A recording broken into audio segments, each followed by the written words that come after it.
want this one. Which one do you want? Which one do you prefer? You want this one? Is Simon coming? Or is it just the... Oh, I have one. Okay. You want him here or that side? Okay. Are you coming? Are you coming in? Ah, Simon, you can't be a part of all the panels. Man. Only one. I thought you'd give me a chance to be in one of the panels. Will you mic yourself?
But Niva, I think we need a caucus before. That's what I'm saying. Yeah.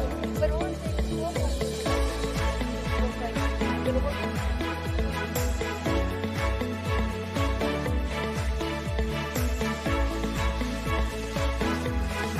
Welcome back, everyone.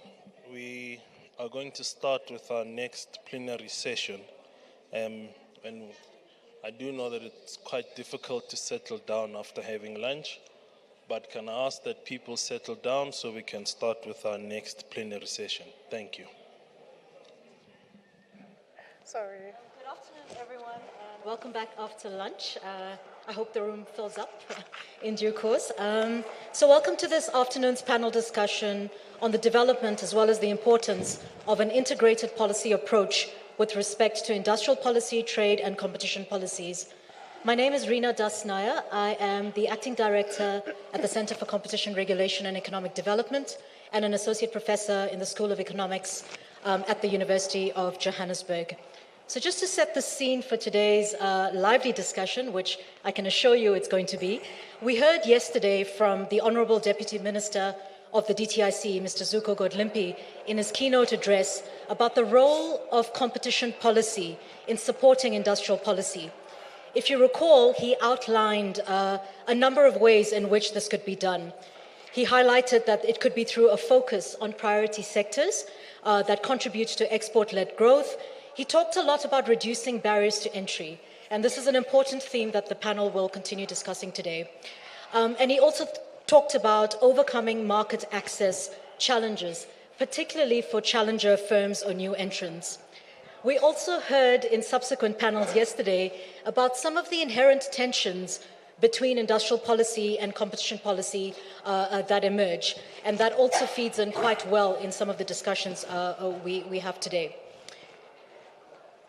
Historically in South Africa, and this is not news to anybody here, industrial and trade policies have strongly been biased towards large lead firms in strategic markets in South Africa. And this has led, as we know, to some very high levels of concentration at key nodes in various value chains, which has affected negatively inclusive participation in different markets. Barriers to entry remain high, and SMME participation in the formal sector remains quite weak in comparison to many other countries, including some of our neighboring countries. This, of course, has implications on inclusive growth, structural transformation, and employment generation, all of which are very important for South Africa's economic, social, and environmental development objectives. So going forward, to effectively meet these objectives, a key question is, how should industrial and trade policy be designed for challenger firms?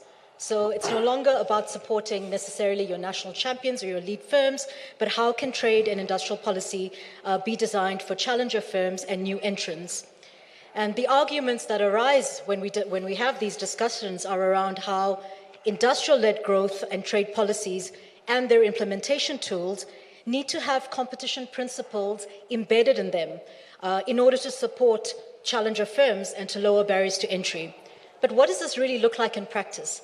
I think throughout the course of yesterday, we talked about the greater collaboration that is needed between agencies to achieve this. But what does this mean in practice? And these are some of the things we'll discuss today. On the other hand, we should also appreciate that competitive markets actually increase the efficacy of industrial and trade policy tools. So they do definitely go hand in hand. What we can't avoid in this discussion, and I hope this comes out in robust debate, is the question of how powerful role players or actors shape and design outcomes of policy, be it industrial policy, trade policy, or competition policy. This is absolutely essential to understand why we are in the situation that we are and how things can change going forward. Key questions also arise around when are competition, industrial, and trade policies mutually enforcing, and when are they actually mutually harmful? When do they work against each other? So these are also some interesting debates that our panel members will be tackling today. So with that brief introduction, and also because I probably won't get a chance to speak again, given it's a short session, let me introduce you to our panel members. First, we have Dr. Niva Magetla. Niva is a senior economist at Trade and Industrial Policy Strategies, known to most of us as TIPS. She was Deputy Director General for Economic Policy in the previous Economic Development Department, and she was lead economist for the Development Planning and Implementation Division at the Development Bank of Southern Africa. She has also worked in the presidency and other government departments and was head of COSATU, the COSATU Policy Unit. Next, we have Fiona, Professor Fiona Trigena. Fiona holds the South African Research Chair in Industrial Development and is a professor of economics at the University of Johannesburg, and she's associated with SOAS, University of London as well. Fiona has served on many bodies. I don't think I have time to read all of them, but the bios are all in the app. She has also served on the Competition Tribunal as a part-time member, and has advised various international organizations. So welcome, Niva and Fiona. Third, we have the only gentleman on our panel. Token gentleman. He says token gentleman. We have Mr. Ayabonga Tawe. He is the Chief Commissioner of the International Trade Administration Commission, or ITAC, and previously Special Advisor to the former Minister of Trade, Industry and Competition. He's also a member of the Presidential Economic Advisory Council and a sessional lecturer in the School of Economics and Finance at the University of Witwatersrand. I see he's glancing over at my page to see what else I've got here. I'm stopping there. And we're also very privileged to be joined by two online panelists.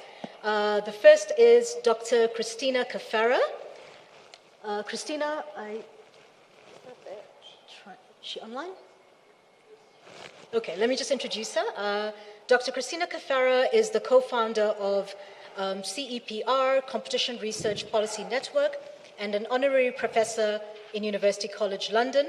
I know most of you here know Christina. She has been an active participant in the competition community for a very long time. She headed the competition team of Charles River Associates CRA in Europe for 17 years, and then set up Keystone Europe as managing partner.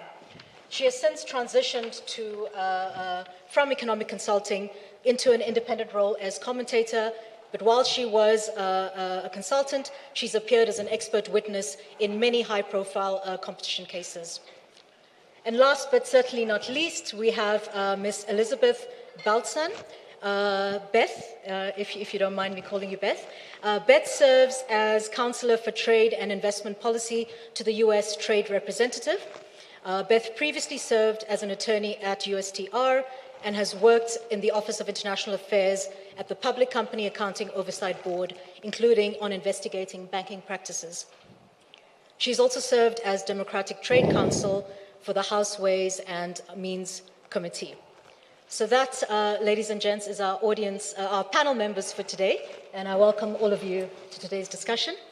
And perhaps I can start with you, Niva. Given South Africa's unique history and development trajectory, what have been some of your observations on the limitations of competition policy in creating more inclusive participation and growth as envisaged by some of the industrial and trade policies that we see? Okay. Go ahead. Okay.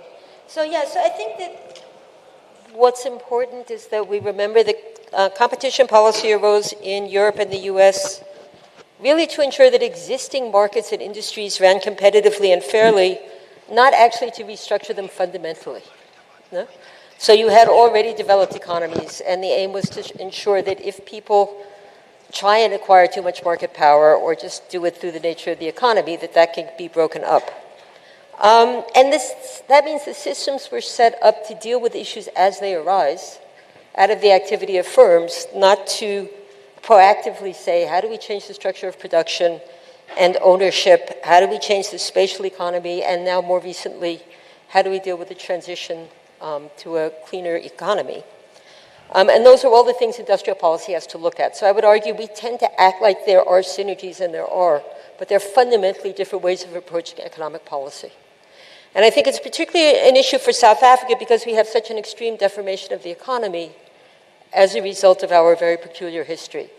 And this couple of specific things I can mention, which is particularly that the destruction of African farming and businesses mean that we have much lower levels of self-employment, and that means much lower levels of family-owned businesses and very small businesses than the norm in upper middle-income countries. So less than 5% of South Africans are self-employed. In China, it's 25%. In other upper middle-income countries, it's 17%. And so when you remember that our employment ratio, so 40% of adults are employed in South Africa compared to 60% elsewhere, a huge chunk of that deficit is because of this lack of very small business. Yeah? And then the second place where you can see a really clear difference is the dominance of mining in our exports. So over half of our exports are basically mining-based. Actually, it's more than that if you include downstream chemicals that are based on coal. And in other upper middle-income countries, even excluding China, it's only a third. So, and that includes fuels. So even the petrostates, even if you bring them in, we are just much more developed than most upper middle-income countries on mineral exports. But it only generates 3% of employment, and it tends to support heavy industry in the value chain, so capital goods and metals refining and metal structures. But light industry, which is how you could create jobs through industrialization, tends to be very weak. And in this context, we have a competition policy which plays an important role, but is set up to regulate interactions between established businesses and consumers. It's not really set up to say proactively, how do we develop new kinds of production or producers that would address these very peculiar structures that we inherited.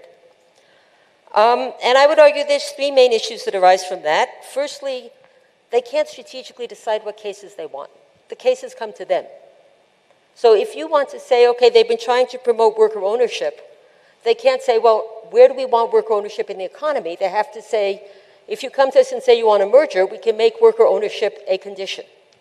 But we can't say actually what companies should have a degree of worker ownership if we really want to broaden out ownership and control, as well as incomes across the economy.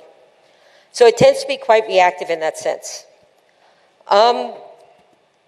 They have made some efforts in terms of supply chain and, like I said, ESOPs, but again, it tends to be very patchy. And the second problem that arises is they don't really have systems in place or platforms to ensure backup from other parts of industrial policy. So they can say to Walmart when they take over, what's it, Gain? Yeah, that they have to have put some money into local procurement, but they can't guarantee that the DTIC will support the firms they need that will provide what they want. Yeah? So that kind of alignment, there's no platforms for that. Yeah? And then finally, they didn't inherit particularly monitoring or enforcement capacity. So they can put these conditions on, but they'll say themselves, well, people are here, they can tell me, but I have heard, you know, they will even come to us, and we'll have to say, well, how do we monitor it? How do we know what's actually happened? Have these conditions actually been adhered to, and have they had the desired outcomes? So really what I'd like to end up saying is, you know, I think it's an important tool, but we tend to look at it because they have quite a lot of power and overburden it doing things that the rest of industrial policy should be doing, because it seems like the legal framework is already in place. But we're not really saying, but is it the kind of legal framework you need to bring about structural change? It wasn't set up for that. How would we actually have to change that legal framework and the institutions that support it in order to make it really support structural change of the kind that South Africa rather desperately needs? Thanks. Thanks, Niva. Quite a few thoughts have sparked in my head, but I think I'm going to just wait and ask my questions at the end, or my comments at the end. But Fiona, moving on to you and building upon what Niva has said, what are some of the implications of this interface between industrial policy, trade policy, and competition policy on the bigger industrialization, or in the case of South Africa, deindustrialization picture that we've seen over the years? Thanks, Rena, and thanks to the organizers. I'm really happy to have been invited to be part of this important and historic conference.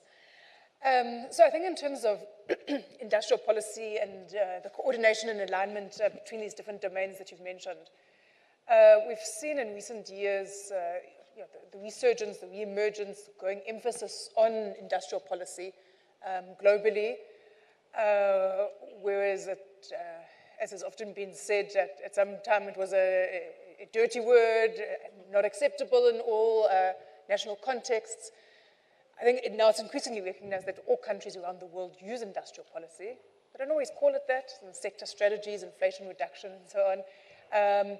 But everyone is using industrial policy, although there's obviously differences in terms of what's regarded as the appropriate objectives and appropriate tools of getting there.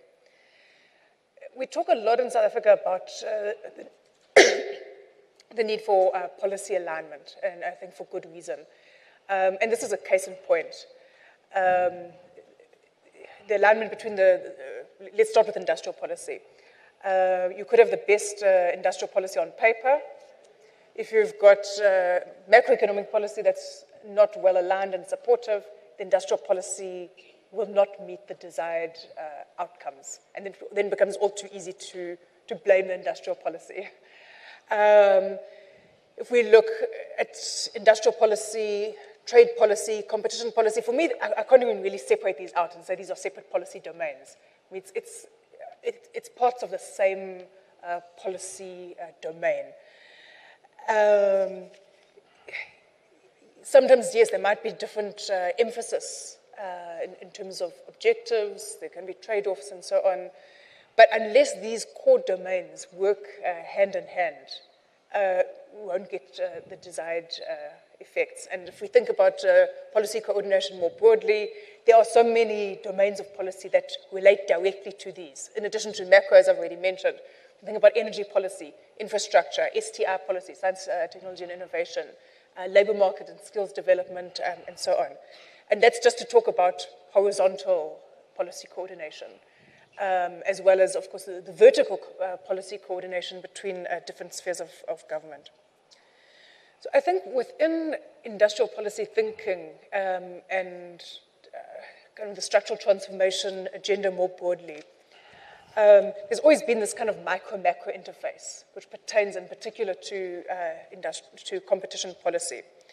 And I think probably there's a growing emphasis on looking at firm-level behavior, capabilities, upgrading. Of course, it's not new. You could never have talked about industrial policy without that. But I would say both in terms of the literature and policy, maybe there's a stronger emphasis on that. In the research field, perhaps partially enabled by greater availability of firm-level data than was previously the case in developing countries.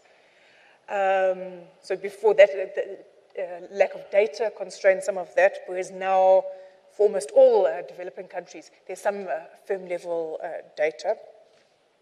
And then in terms of policy, it's not just about the alignment of industrial policy and macro policy, but that micro-macro interface within industrial policy. So that, yeah, when we look at our kind of aggregates of manufacturing employment, manufacturing value added, productivity growth, and so on, these are the sums of what firms are doing. So we've got to think through firm-level upgrading, productivity growth, and so on, as the micro-foundations of structural transformation. And of course, this aligns so strongly with competition policy, which is naturally dealing with market structure and firm-level behavior. So I'm really glad that this panel is thinking through and grappling with this two-way relationship. Also wanted to underscore the particular importance of this interface for inclusivity. Inclusivity sometimes just becomes a bit jargonistic. Okay, inclusive and sustainable industrial development, inclusive and sustainable this and that. But what does an inclusive industrial development pathway actually mean? Because it's not always inclusive. And here we're thinking through different dimensions of inclusivity. Race, gender, different demographic things, spatial, firm size, and so on. And I think where competition policy is coming in particular is about the opening up of the productive structure. Because when we look at the barriers to entry, we call it barriers to entry, and obviously one aspect is constraining new entrants, challenger firms. Challenger firms, I think, is broader. It's not only new entrants. It's also small firms that are already there. So it's barriers to entry, but it's also barriers to growth, barriers to diversification, barriers to expansion. So where we have an economic structure that has those constraints built in, it's limiting the entry of new firms, small firms. It's also limiting opportunities for the growth of our existing firms of different sizes. And of course, that growth is what's needed for employment creation. And constraining that, even when we think in terms of upgrading, competitiveness and so on, constraining that space limits the scope for learning by doing, for strengthening of productive capabilities and so on. When we think about exports, yes, domestic markets are obviously crucial in their own right for meeting consumption needs, for employment creation and so on. But they're also important as a springboard for firms to upgrade and to become competitive in export markets. It's very unlikely, I mean, it's not impossible, but it's very unlikely that a firm can directly parachute. You start up a new firm and you go straight to exporting only, right? Without first building productive capacities through domestic markets. And I mean, I think even when we look internationally, this is the story of the successful exporters of today. So having those highly concentrated markets and barriers to entry, it's constraining that entire springboarding and development process. So thinking in terms of our Competition Act and the public interest provisions in it, although there are various public interest provisions in the Act, there's some which tend to come through most commonly in cases. Obviously, the employment provisions come up a lot. And with the concomitant protection, then built in. The provisions around historically disadvantaged persons come up a lot. Not as much as employment, but still quite frequently. And I think increasingly the provision, I think it's E, about the greater spread of ownership. I think it's increasingly been coming up in maybe last 5, 8 years, I would say. The other provisions in terms of effects on a particular industrial sector or region, ability of national industries to compete in international markets, and so on, the ability of small and medium businesses to enter into the market. I think these come up less in case law. It might be interesting to grapple with why that is. I think they, on the one hand, maybe they're less tangible. You can say, these 37 jobs are at risk, and you can build in a condition to deal with that. Some of the other ones are a bit less tangible, but no less important. So I think one way in which, excuse me, one way in which this interface with industrial development and competition policy comes in is through those broader range of public interest provisions. I mean, of course, in any policy environment, but perhaps even more so in one like ours with such a range of pressing challenges, it would be naive to think that there's no potential tensions between objectives. And I think we should openly grapple with that. There's these multiple challenges, so balancing these is not always straightforward in practice. If we look at large firms, yes, they were generally less labor-intensive, but they're also generally more technologically advanced. They benefit more from economies of scale. They're better placed typically to compete internationally. So if we think about the role of national champions, we don't want to crush that, right? But it's about how they behave. So with barriers to entry, the next generation of national champions may never be given the chance to emerge. And I think it's also important to underscore that when we're talking about barriers to entry, in South Africa, those barriers to entry are inherently racialized. So it's not just about opening up the economy to small firms. It's also specifically to black-owned firms and black-controlled firms. So if competition policy fails in its role to enable the opening up of the economy, and of course that's not to put everything on competition policy, it needs to go beyond that. But if we fail in the role of dealing with those barriers to entry and opening up the economy, it's not just small firms suffer in some kind of neutral way. Implicitly, it's entrenching the current racialized structure of the economy, of patterns of ownership and control. So we do need those advanced large firms, we do need national champions, but we need them to behave in ways that don't block the emergence of other firms. And that's where the regulatory framework comes in, because we can't just count on private firms to do that of their own free will. Thanks. Great, thanks very much, Fiona.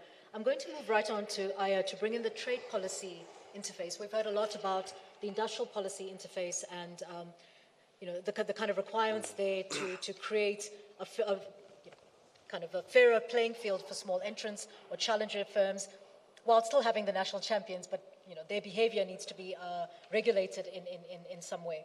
But Aya, on the trade policy and competition policy interface, much has been pretty well understood by now around the impact of foreign competition on local market development. In South Africa, however, we see numerous examples of where trade policy has actually, or continues to only protect the large incumbents. So kind of duties or tariffs tend to protect the large incumbent firms. And this is really contrary to the objectives of widening participation and inclusion, or even promoting competition on the merits. So it's not always the best firm that wins because of these kind of artificial barriers that are in place. What are some of your thoughts on how trade policy might be in conflict with competition policy, given these kind of examples that we see? Thank you very much, Rina, and thank you to the organizers of this conference for really convening what I think is an important discussion. I think you are right that there's often this contradiction in not only the outcomes that are sought, but the outcomes that are observed between regulatory interventions in trade policy terms and those that are often done in industrial and even competition policy.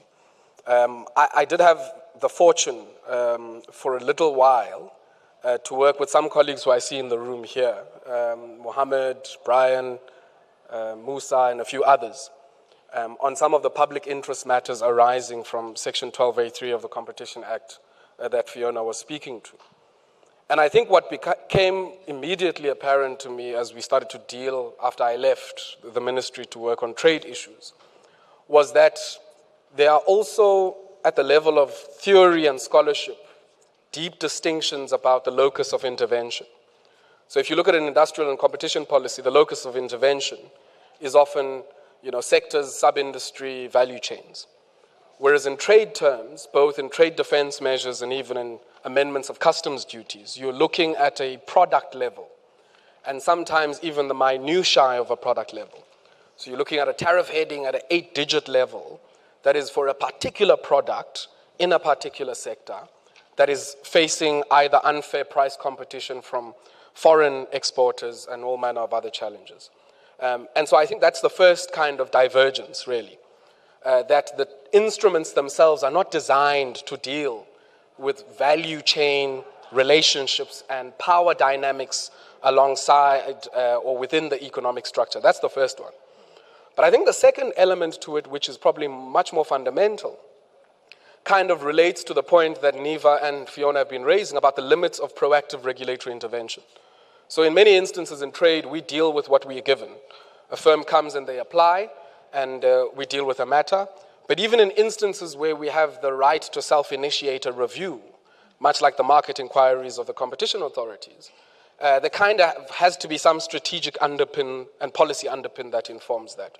And that itself introduces some limits, because the reality of the situation is that the design of the instrument has to deal with certain kinds of observed harm.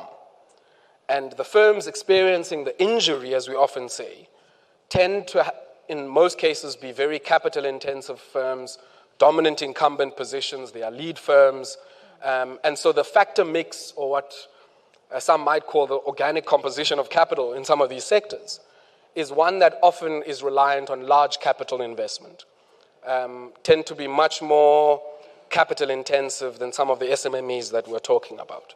And so I think that is a big problem, that most people who come to us for support are oligopolies and in some cases are textbook monopolies. I mean, we are dealing with a matter at the moment, and I can say it because I think the initiation and the process of all of it is public, where you've got a yeast manufacturer that is the dominant manufacturer in the market. Yeast that not only goes into bread, but goes into beer, but goes into so many other things. But because of our own political economy and the history from which we come, that is not an outlier. It's actually very commonplace in a lot of the product markets where we've had to intervene. So I think often the incumbents themselves, because of their market position in a small open market economy, competing against other players who have scale economies, benefit from structural overcapacity if you think about what's happening in steel, benefit from subsidies if you think of what's happening in the Eurozone and agricultural subsidies. The firms that you have to protect as a result of that history tend to be those large firms and large incumbents. Now, to what degree then does our policy reinforce the barriers to entry? Well, inadvertently, because of design factors, it would do so. Because it not only kind of has a design at a product level, but also the instruments themselves make very unrealistic assumptions about competition in these markets. So if you look at anti-dumping measures, just as an example, anti-dumping measures make a normative assumption about ordinary course of trade, and that all economies will operate under free market principles. South Africa's own anti-dumping regulations, if you go and read them, assume as a normative standard that there is perfect market competition, as would be the case in Economics 101. And the reality of the situation is that rather than assuming imperfect competition as the reality, we start off from the wrong assumption.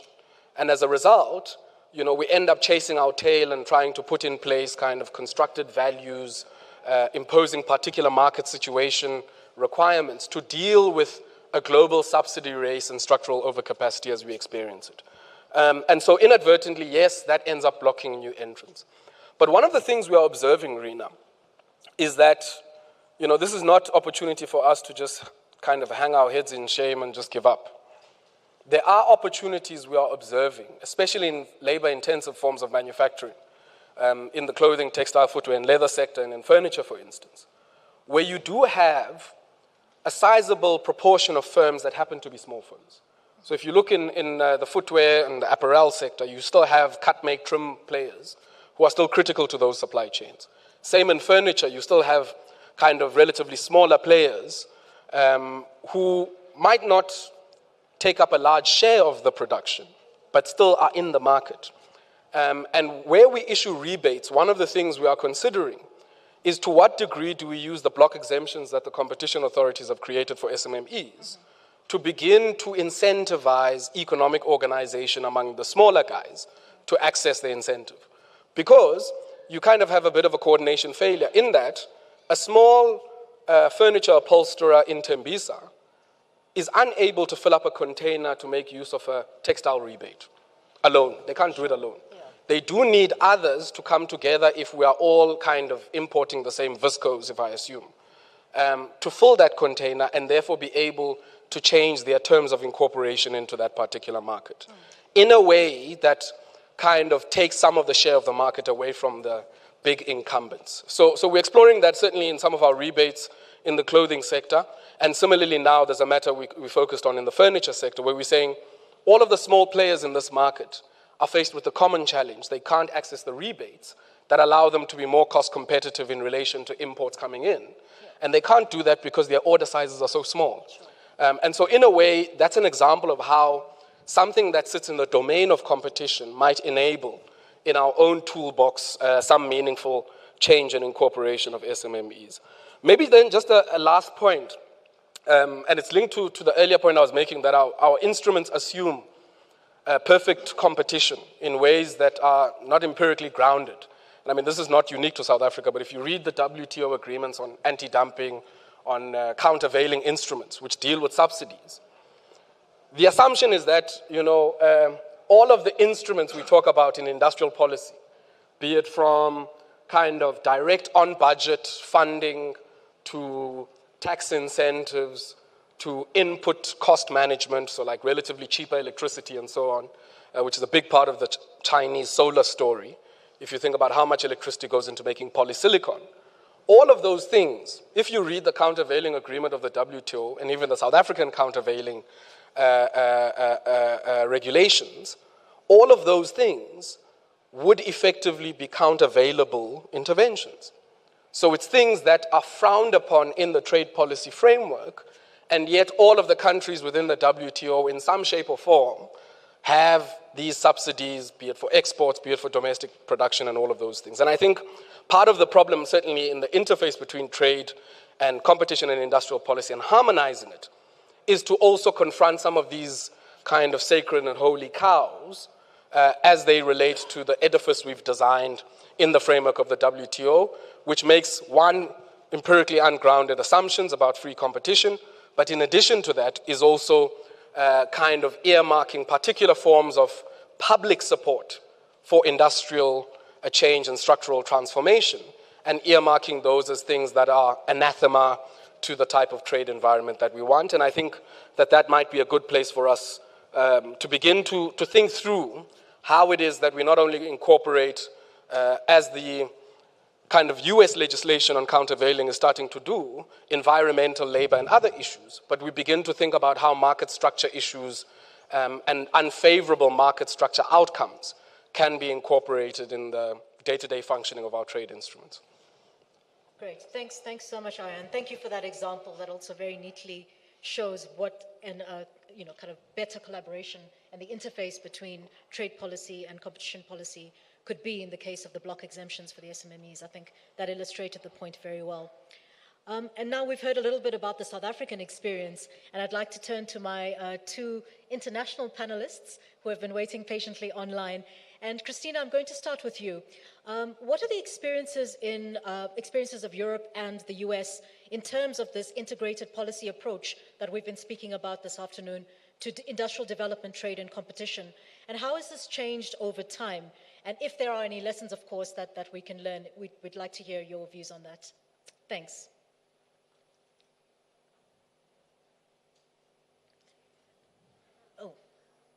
Christina? Sorry, we can't. Oh, I can see. I can unmute myself. Apologies.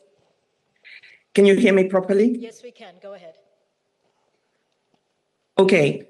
Well, first of all, let me thank the organizers. I'm delighted to be here. I'm only sorry not to be able to be there in person. This is, of course, a historic, important conference, as you said at the beginning. I am evidently the only hardcore competition specialist in this group.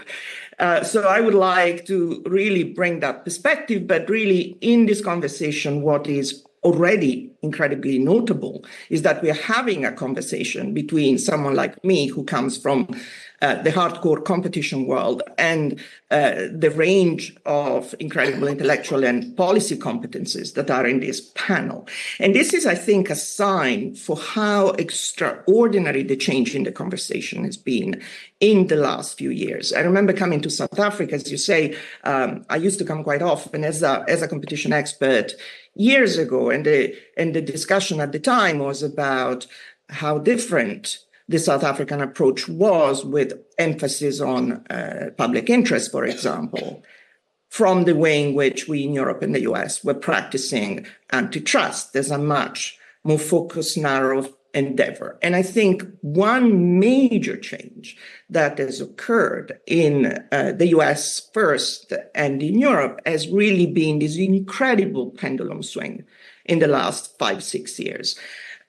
Competition enforcement, the era of competition enforcement as some sort of pure standalone endeavor with a priesthood of lawyers and economists practicing this religion, this arcane religion, in their own kind of secretive ways, that era has come to an end. And this has been clearest in the US for someone sort of practicing there, but Europe is still somewhat struggling with this, but it is certainly moving. There is a common direction of movement. And the reason is, of course, the fundamental change in the political economy that we've experienced in the recent past.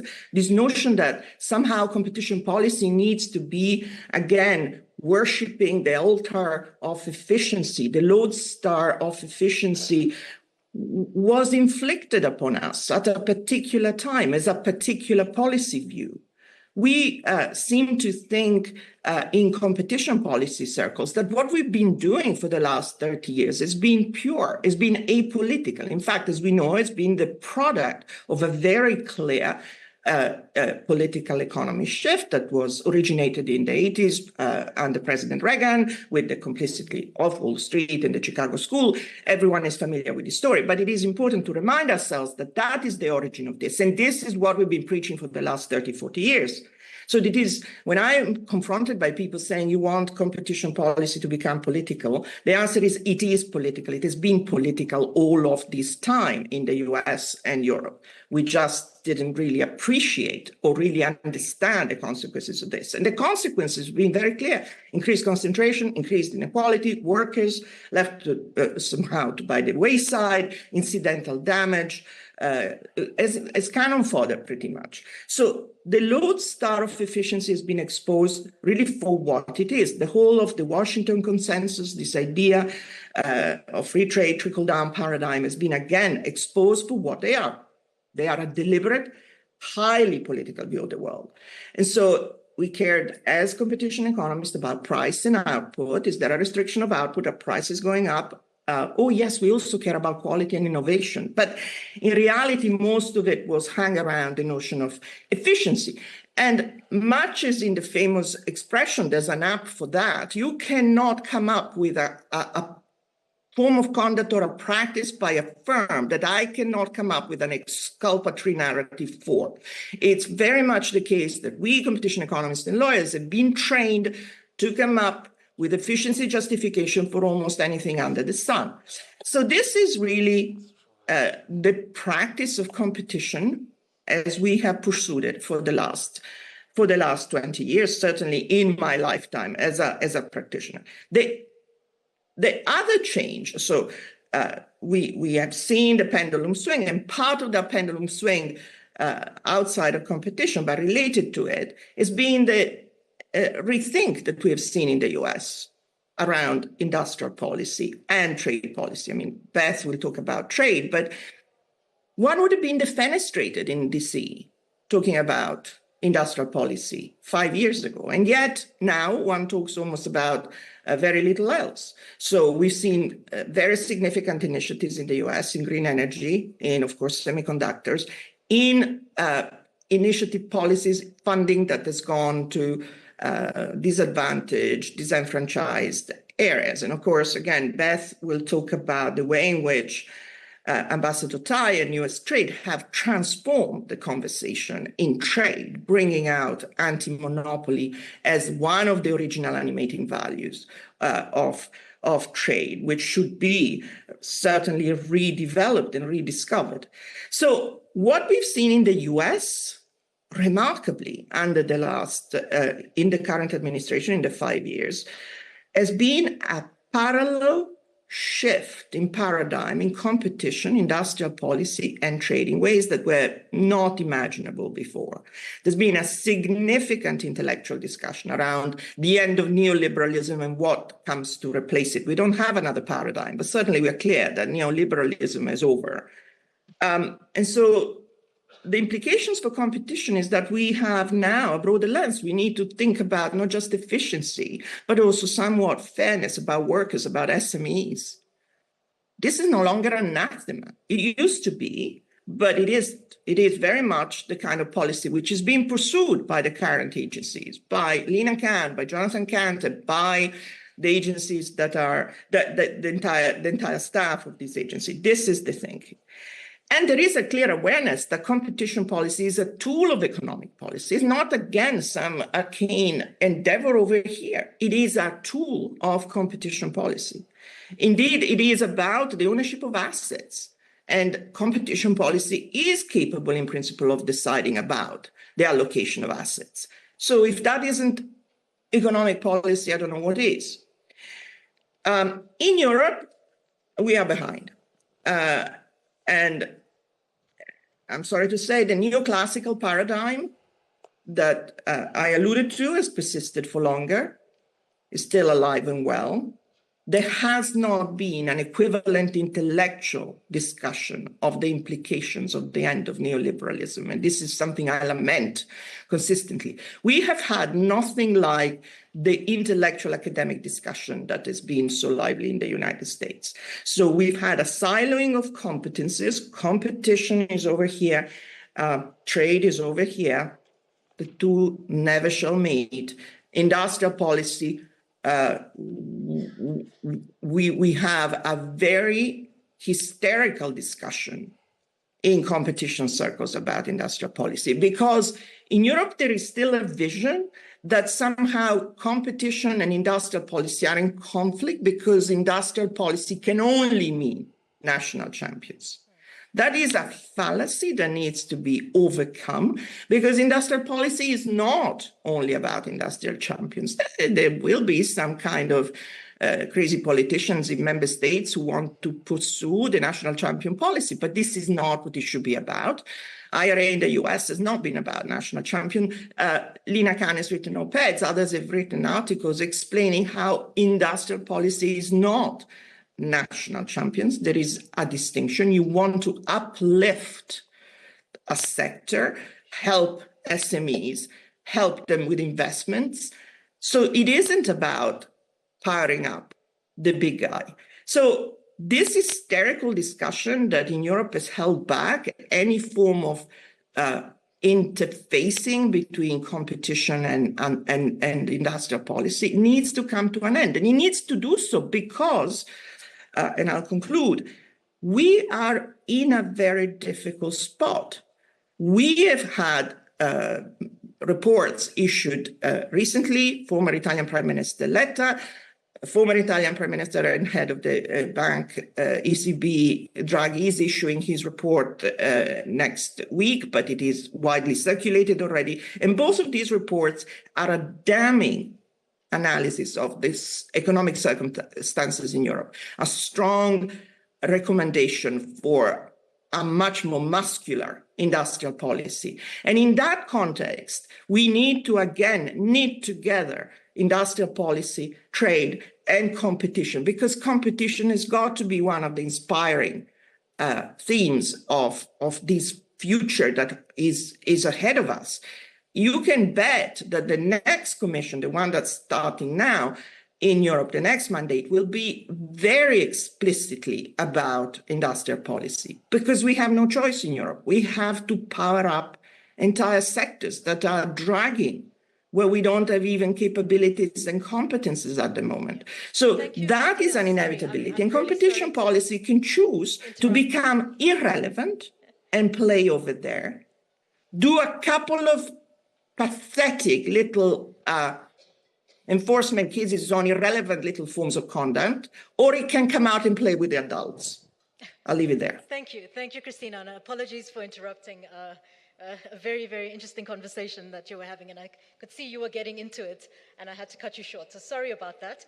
I'd like to quickly move on to Beth, because I think Christina has said some of the things that, Beth, you wanted to pick up on, in particular with regards to trade policy in the US and the interface with competition policy. But Beth, perhaps you can touch a little bit more on the role of the powers that have shaped the trajectory of trade policy and competition policy interface in the US, because there might be some very valuable lessons for South Africa in that regard. So Beth, over to you. Thank you so much, and it's wonderful to be able to join you. I love this conversation. Let me first say Ambassador Tai wanted to join. She has a conflict, and it's a tough act to follow, Christina, but I want to point people to Ambassador Tai's participation in a conference that Christina had in January. If people want to hear directly Ambassador Tai's views on these issues, James Hodge was there as one of the panelists. So you can't have her today, but you can still see what she had to say on some of these issues. There are a couple of ways to approach this. I think, as Christina has explained, in the United States, we are in the process of breaking down these silos. And that's part of figuring out what a post-neoliberal economy is going to look like. You can't have competition policy, industrial policy, and trade policy all operating in separate lanes. You need to make sure that people are talking to each other. I think one of the signature changes in the United States is President Biden's creation of a competition council with different heads of agencies on that council who were able to talk to each other about competition issues. And Ambassador Tai is a member of that council. I will say we do find inspiration in South Africa, that South Africa has been ahead of the curve in understanding the ways in which competition policy is a core element of driving a more inclusive and just domestic economy. So that is something that we have borne in mind as we've thought about our work. One of the issues that we have raised this year in particular, as we think about breaking down these silos and building out what we would call a post-neoliberal, post-Chicago school vision of the economy, is to look back at what the original vision was during and after World War II for the multilateral trading system.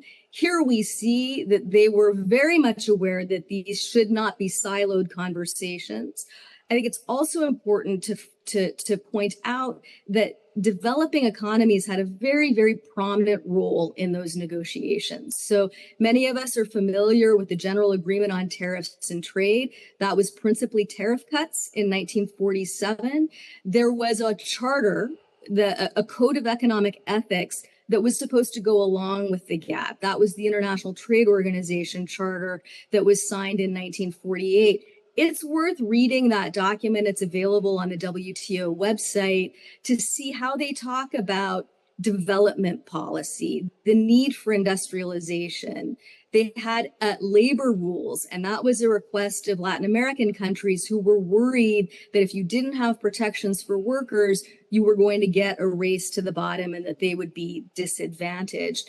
But for purposes of this conversation, also a recognition, there was an entire chapter on restrictive business practices, a whole set of anti-monopoly rules that were designed not only to address private power, concentrated private economic power, but also a recognition that governments can also act as monopolies. And I want to pick up on what Christina was mentioning about national champions. We want to bear that in mind, that it's not just private power that can be a concern, but also those government type of monopolies. We saw that in the 30s out of Germany.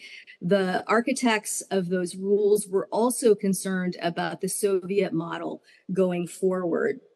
So the goal there was to make sure that we were mitigating dominance, because that kind of dominance was going to be contrary to the kind of peace and prosperity that the founders of that system were looking for. On just further to this question of industrial policy and competition policy, I want to point to Professor Tim Wu and the work that he has done. He was, of course, one of the great minds behind the President's Competition Council.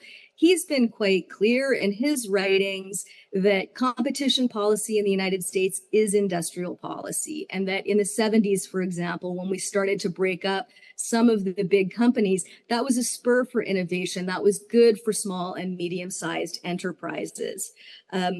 Lastly, just to pick up on what the Chief Commissioner was saying, I appreciate so much the challenging of assumptions that were baked into the WTO, starting with perfect competition. This is a real contrast to what we saw with the International Trade Organization Charter in the 1940s.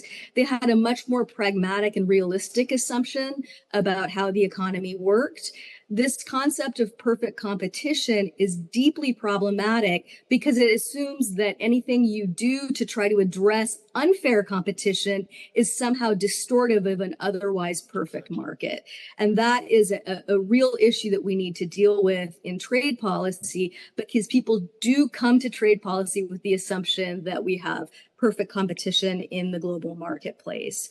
So for us in 2024, we are really actively thinking about the lessons that we can draw from that original vision for trade after World War II, and see what aspects of those lessons are applicable to our circumstances today. Thank you so much.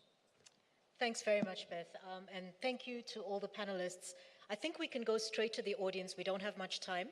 And we can take maybe a round of 3 questions. Yeah. Any hands?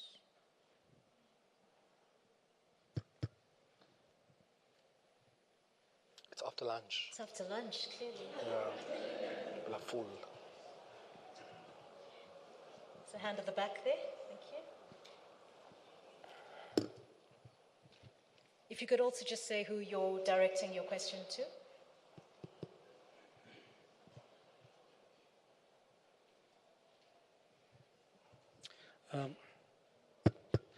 Good afternoon. Thanks for the presentations. My question relates to global trade, particularly the non-functionality of the WTO, more specifically the appellate division of the WTO is non-functional, meaning many kind of global south nations cannot take up cases of trade and trade cases at the WTO. So we have a non-functional trade regime globally. And then number 2, to the US representative, the Inflation Reduction Act, which is misnamed, is essentially a vast industrial policy. Apparently, there's $700 billion of subsidies that's going for US firms to be competitive. That also technically falls foul of WTO rules and makes US companies ultra competitive vis-a-vis poorer, less developing countries. So how does the global south nations like South Africa, India, etc., compete against these super subsidies, the IRA in the US and the CBAM in Europe, which is also seen as green trade barriers, which will affect exports from South Africa or Africa going into the global markets? Thanks very much. Is there another, we can probably take another 2 questions before we come back to the panelists.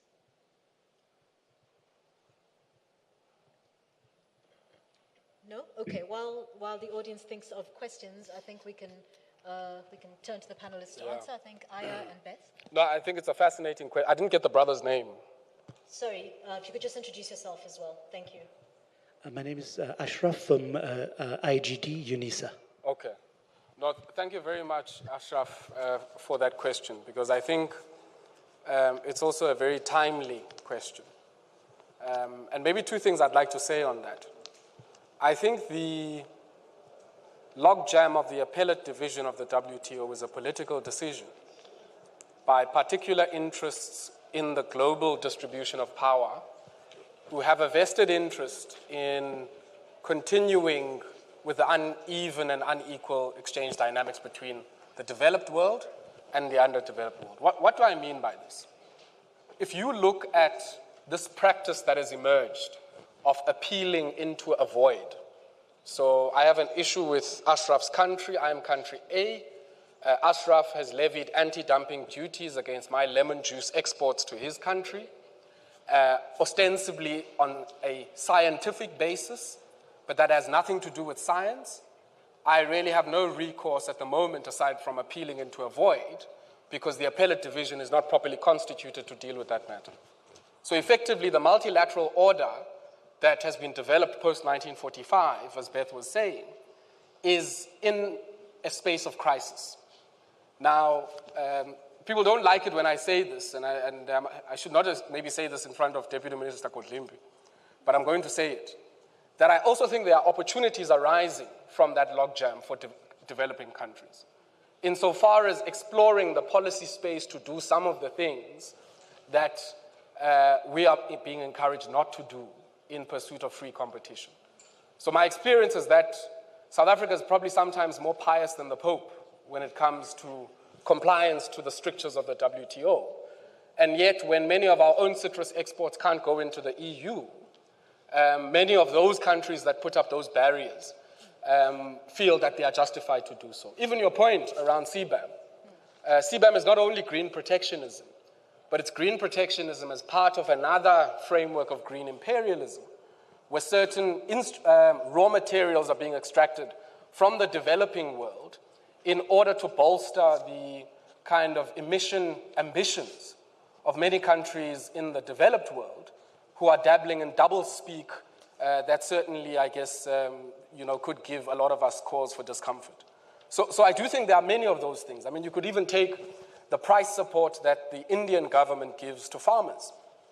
They call it public stock holding.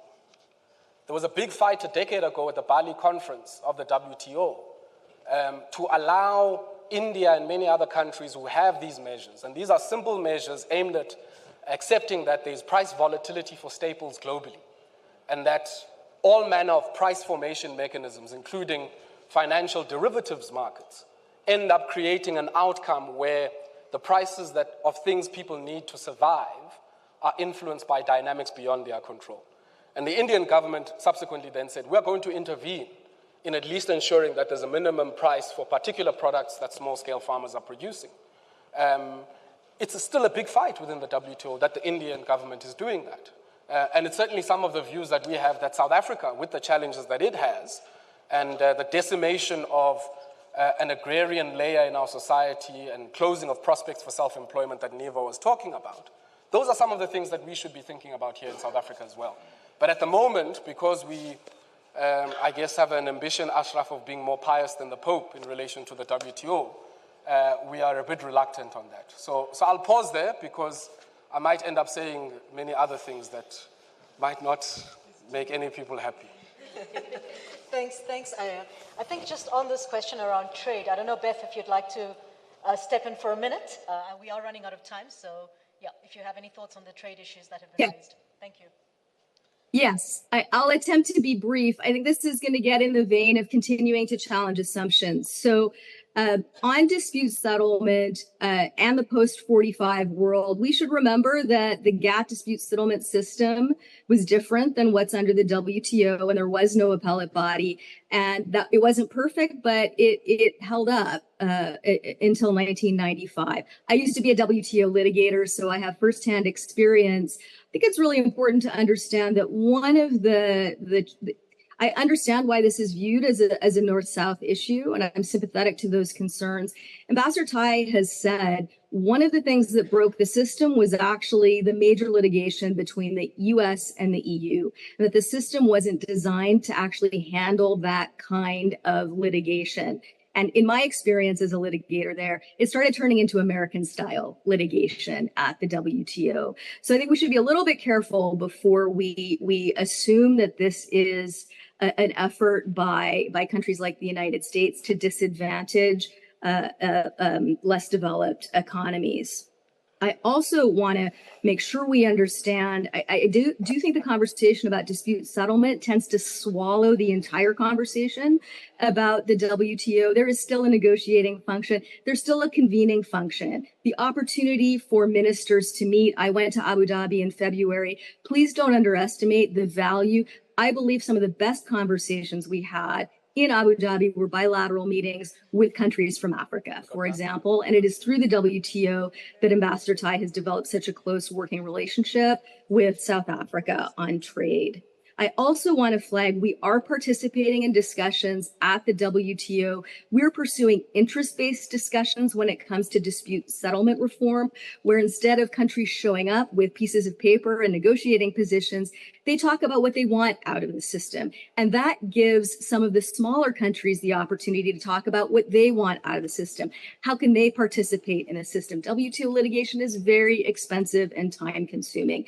So hopefully we can see that course as an opportunity for everyone to participate and see how their interests can be represented in whatever comes out of that process. On the Inflation Reduction Act, something I think is important to recognize is when it comes to the WTO, the US commitments, our bound tariff rate is 3.2%, which is smaller than any other major economy. We opened up our markets in a system that, as the Chief Commissioner was describing, was based on a theory of perfect competition. We have experienced deindustrialization in the United States as well. I will say, part of the vision for the post-World War II order was to recognize that you had to have rules that allowed market-oriented democracies to survive. We have to reindustrialize parts of the United States as a matter of good governance for us. And this is something I have said in other places, but I think all democracies have a vested interest in making sure that U.S. democracy is sound and robust. And for all of us, that means economic security for working people. That's a conversation we want to continue to have with our trading partners. Thank you. Thank you. Thanks, Beth. I recognize that the conversation has steered very much towards trade issues. And I'm going to abuse my power for a minute here just to highlight some of the work that we're doing at the center around the implications of sort of increasing sustainability requirements on producers in South Africa in the case of due diligence requirements in CBAM, and what that means for the participation of SMMEs in these global value chains. So this is something that is of great interest to the research we're doing as well. I think we have run out of time. Harry has stopped showing me signs, which means we're done. I am thinking 1 minute to just wrap up based on also reactions of what other panelists have said, as well as what the audience have said, but it has to be a strict 1 minute. And Neva, I'm going to start with you. So unfair. Is that unfair? You've been quiet, so I have to start with you. Just last thoughts on this, on what role should competition policy play in shaping industrial policy and vice versa. So, yeah, no, I would just say that this issue of alignment. Alignment. We keep talking about it. We don't really say, why is it so hard? And how do you manage the costs and benefits? That it does require people and platforms, and that takes time and energy, and it will, your minister wants the policy in 2 weeks, and if you consult properly with all the other departments to get them on board, it will take 6 months.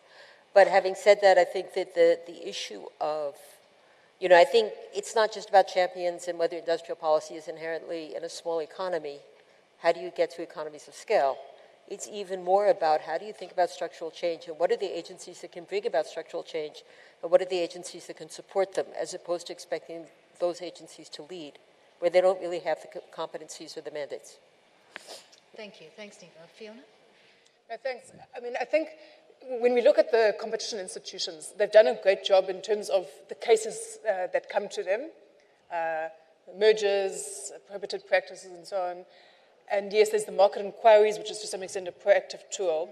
But sometimes it's important for policymakers to also take a step back to say, we have these institutions, they're functioning well, they're dealing with the cases which are coming, yet there are these dysfunctionalities in our economy that are constraining genuine transformation, growth, development, and so on. The competition institutions are not going to solve all of those problems. But we've got these institutions along with these enduring structural problems. Is it a legislative issue? It's not like a strat planning discussion. It's a broader political economy discussion to say what needs to change, because it can't be business as usual. Yeah. Thanks, Rina. Aya? No, thanks, Rina, and once again, thanks to the organizers for the invitation. I think a few things. One, we do have to harmonize where we do have proactive instruments that allow us to intervene, but we have to also intervene behind a commonly understood set of outcomes that we all want. I think then the second issue is that if indeed, in the case of trade, we're interested in multilateralism, then it has to be a multilateralism that is commonly understood across the board.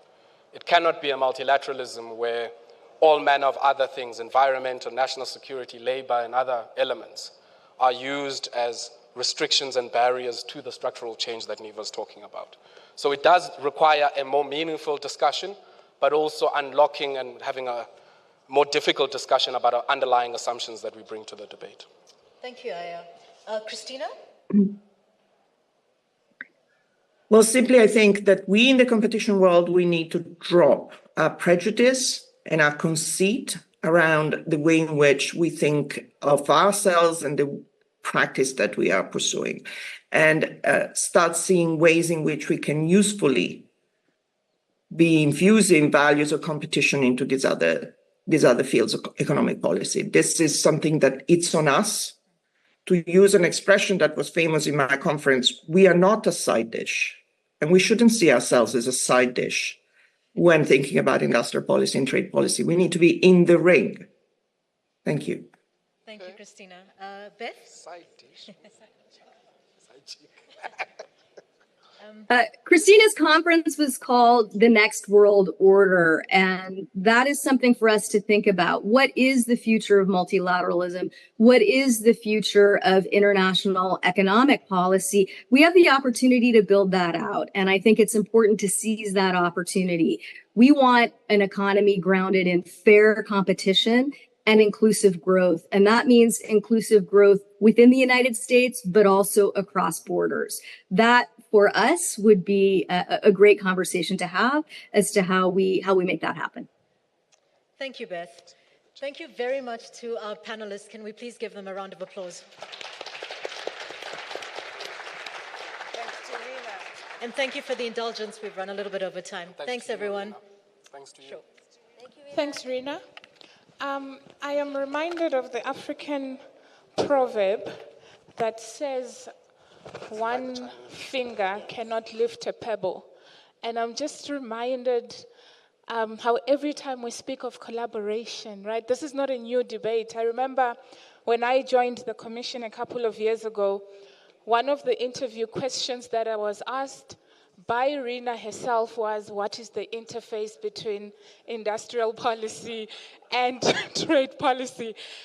And no wonder I didn't get that position, because I had not listened to this plenary. I just need to go back to that day and I would have a better response to that question, Rina. Thank you very much. We are about to go to our last plenary session, so I'll ask James and panel to walk up to the stage. And as they get mic'd up, just a request from us. I wanted to check how far we are with the feedback survey. Did we manage to give the feedback on the app? And if we have not yet done so, can I request that we do so before we leave today? So this is the survey that we spoke about in the beginning, just to give the conference organizers some feedback, what has worked, what has not worked, how do we improve to make our conference better next time. Thank you. So this plenary, moderated by the Chief Economist of the Competition Commission, James Hodge, is going to discuss the evolution of the South African economy and the implications for competition enforcement. One of the main assumptions that I was introduced to when I started my career as an economist was ceteris paribus.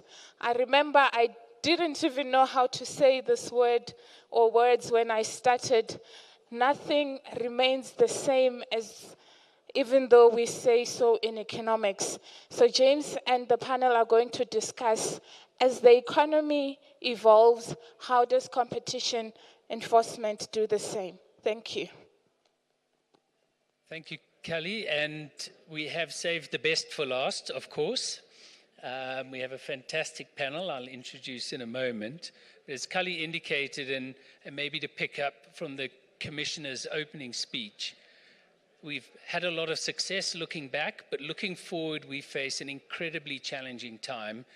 The global economy, the local economy is in a state of enormous flux with the decline of traditional industries, heavily dependent on energy, and the emergence of new industries that will shape the future of this country and also globally. But in addition, those industries are changing the nature of the firm, the relationship between business and labor, and so they do go to threaten, in a sense, some of the fundamentals of even our public interest mandate in South Africa, and also potentially leave behind a transformation mandate if we can't transform the economy of the future rather than the economy of the past. I mean, lastly, the geopolitical context, we're well aware, is seeing a big divide between East and West once more, and that is going to reshape global supply chains and also our trade. So on that, let me introduce the panel. As I said, we have a great panel, and let me start with Deputy Minister Zuko Godlimpi, who touched on this last night. We had the benefit, but he told us that in 2 months we'll see the biggest change that we will maybe expect, and so we're looking forward to hearing that. We've got then Dr. Thabiseng Moleko, who has many hats, but University of Stellenbosch, but also the chair of both the NEF and the Presidential BBBEE Advisory Council. And we have Professor Bridget Kenny from the Department of Sociology at WITS. We have Tsepiso Kobile from the South African Venture Capital Association. And finally, we have Tamara Makoka from the Competition Commission, our head of mergers. So let me kick it off. We're going to do 2 rounds of interactions and then open for questions. But at the first sort of starting point, more focusing on the economy, we are at this major inflection point in the global economy. I think the promise of the fourth industrial revolution probably started in the 1990s, but is now really coming to disrupt more seriously. And then the major changes, I mean, we talk of the green economy, but it's completely overhauling a fossil fuel industry with green energy and then contaminating many other sectors as well. So, Deputy Minister, your role is to reindustrialize the country. You need to look at what are the industries of the future and what is the vision for the country's economy in at least 5 years, if not much further. So what do you see as the economy of the future that we as the competition authorities may have to deal with, and what are the challenges in getting there and in promoting a more sustainable economic growth path? Thank you very much, James. Good afternoon to you. Good afternoon to the panel as well. So last night I did say that I would be sort of looking back so that we foreground our conversation in a bit of a realistic understanding of what the global moment looks like. And I know that the most recent major market shock we all speak about is the COVID-19 pandemic. But I've been screaming for some time that we all seem to have forgotten that the greatest epoch-making external market shock that the world has faced is the 2008 financial crash, and that we are actually still sitting in a post-2008 financial crash period in which we are struggling to recover. And we underestimate how that structural fallout is actually what is precipitating the geopolitical tensions that are playing out globally in the world. And it's important to foreground our discussion in that global context so that we understand what South Africa's economy has to look like and what it has to contend with if we were to do good. But just as a starting point, one of the major things that the South African economy has suffered in the recent period is, of course, our network industries problem, the energy problem, the logistics problem, the water infrastructure problem. Those are things that we need to get right if we are to get the South African economy back to about 3% or 3.5% growth rate. And there's a lot of discussion, of course, about whether even the state monopolies in those industries are not themselves sort of stifling potential growth. And I know that the Competition Commission has discussions before about how it looks at state monopolies. But it's a discussion for a different day. I can challenge you on that. But it does say if we are to recover growth and productively get South Africa's industrial economy back on track, we have to rethink about how do we respond to the industries of the future that are emerging. It's one thing for us to be talking about green industrialization. It doesn't mean that we will not still have an opportunity to build our growth at the back of heavy mining. It's just that we must be thinking about it as heavy mining as inputs into the green industrialization project. So one of the things we're discussing on that front is the possibility of slowing down South Africa's exports of raw critical minerals, but also get the rest of the African continent to slow down on that export. We domesticate production of the inputs into the green industry value chain. That's the first one. The second one is, yes, some of the changes are tech-driven, but the production of food will continue being an objective reality that everybody has got to pursue.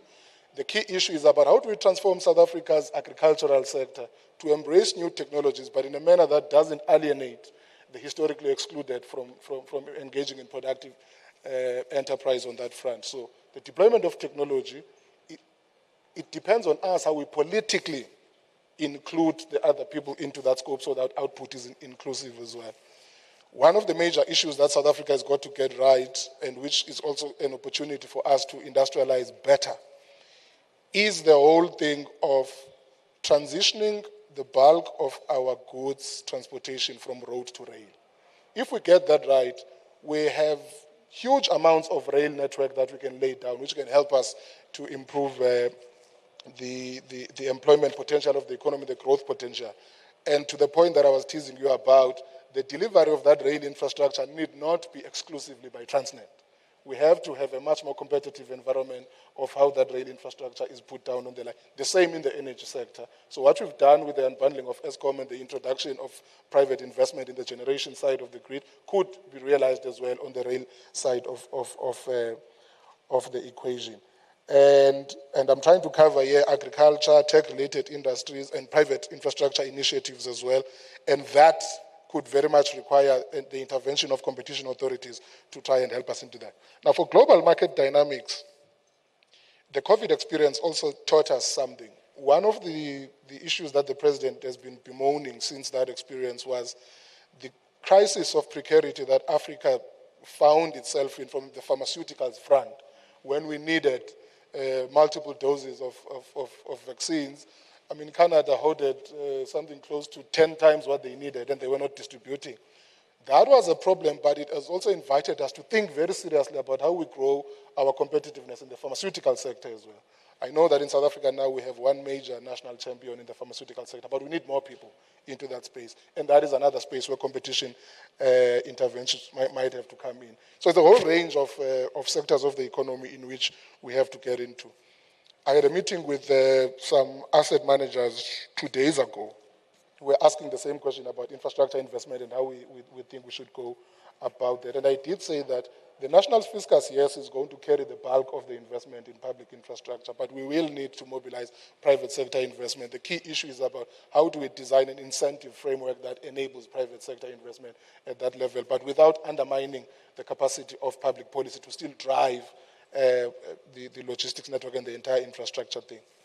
Now, the other problem that we are not resolving in South Africa, perhaps I'm foregrounding my own discussion for tomorrow's meeting at NEDLAC with the Deputy President. The President has been speaking about social compacting, and the DTIC has been speaking about master plans, which are sectoral social compacts. If we don't resolve in South Africa the terrible relationship between labor and business and the state, we will not get any further than where we are. There are concessions that must be made by all these three social partners if we are to get the South African economy going.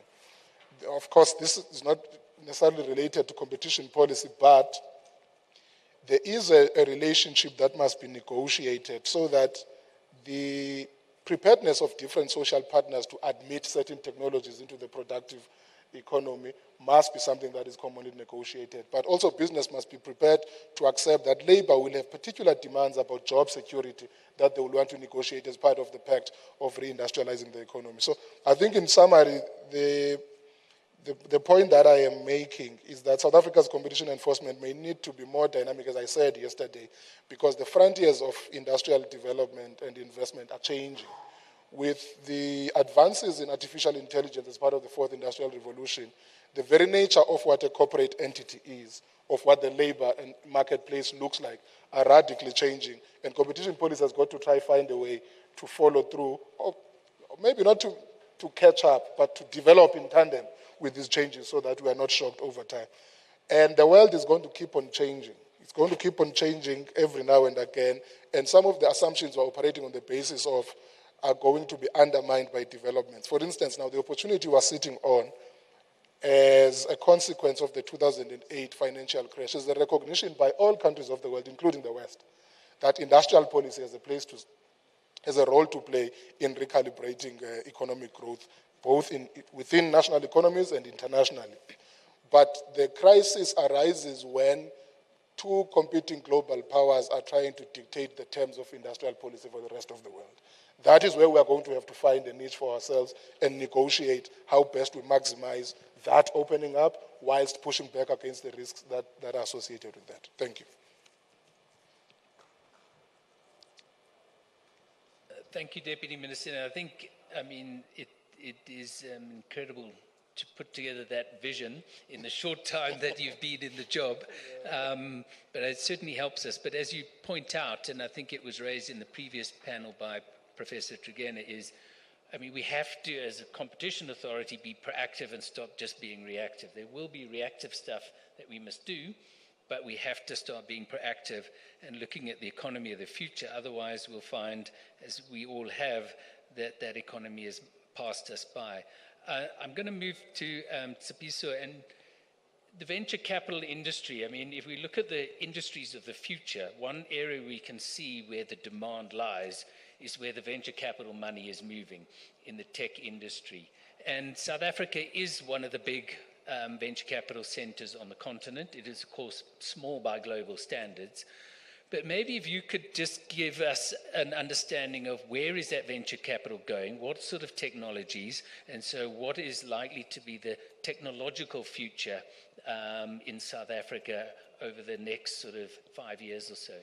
Sure. Thank you, James. Am I audible? Yes, I think I am. And thank you very much. And good afternoon to everybody in the room and distinguished panel members. I think maybe let me start off by linking back to some of the opening statements that were made by the Deputy Minister. One of the ones that really caught my attention is when he highlighted that we're going to need private sector investment to meet the demands, our demands for infrastructure, especially in this country. So I thought it's worth mentioning, for example, that if one looks at where private equity capital was invested, 2022, about 50% of that capital was invested in infrastructure and energy-related sectors. In 2023, 36% was energy, which was the most attractive sector for VCs, as well as for PE in general. So I think that's important because it does show that there's definitely appetite by the private sector to meet the demands and the needs that we do face. And it's also, of course, on the back of the context that we're finding ourselves in, specifically within the energy space. So maybe then going to your questions related to where we're seeing the action. And South Africa is a very small part of the global VC environment, but I think it's an important one. Because if one looks at, for example, what has been happening globally within the VC space, between 2022 and 2023, there was the steepest decline globally in VC activity. We saw on the continent as well that our other markets were really suffering in terms of fundraising activity, investment activity, etc. And that's the year when, in South Africa, we actually saw one of our highest fundraising activity, where VCs in South Africa achieved fundraising at about 3.2 billion, the highest we've seen so far. Then if one then tries to unpack where a lot of that investment is going, I think South Africa is not too far off from what we're seeing globally, in that the traditional tech sectors of fintech as well as software remain important.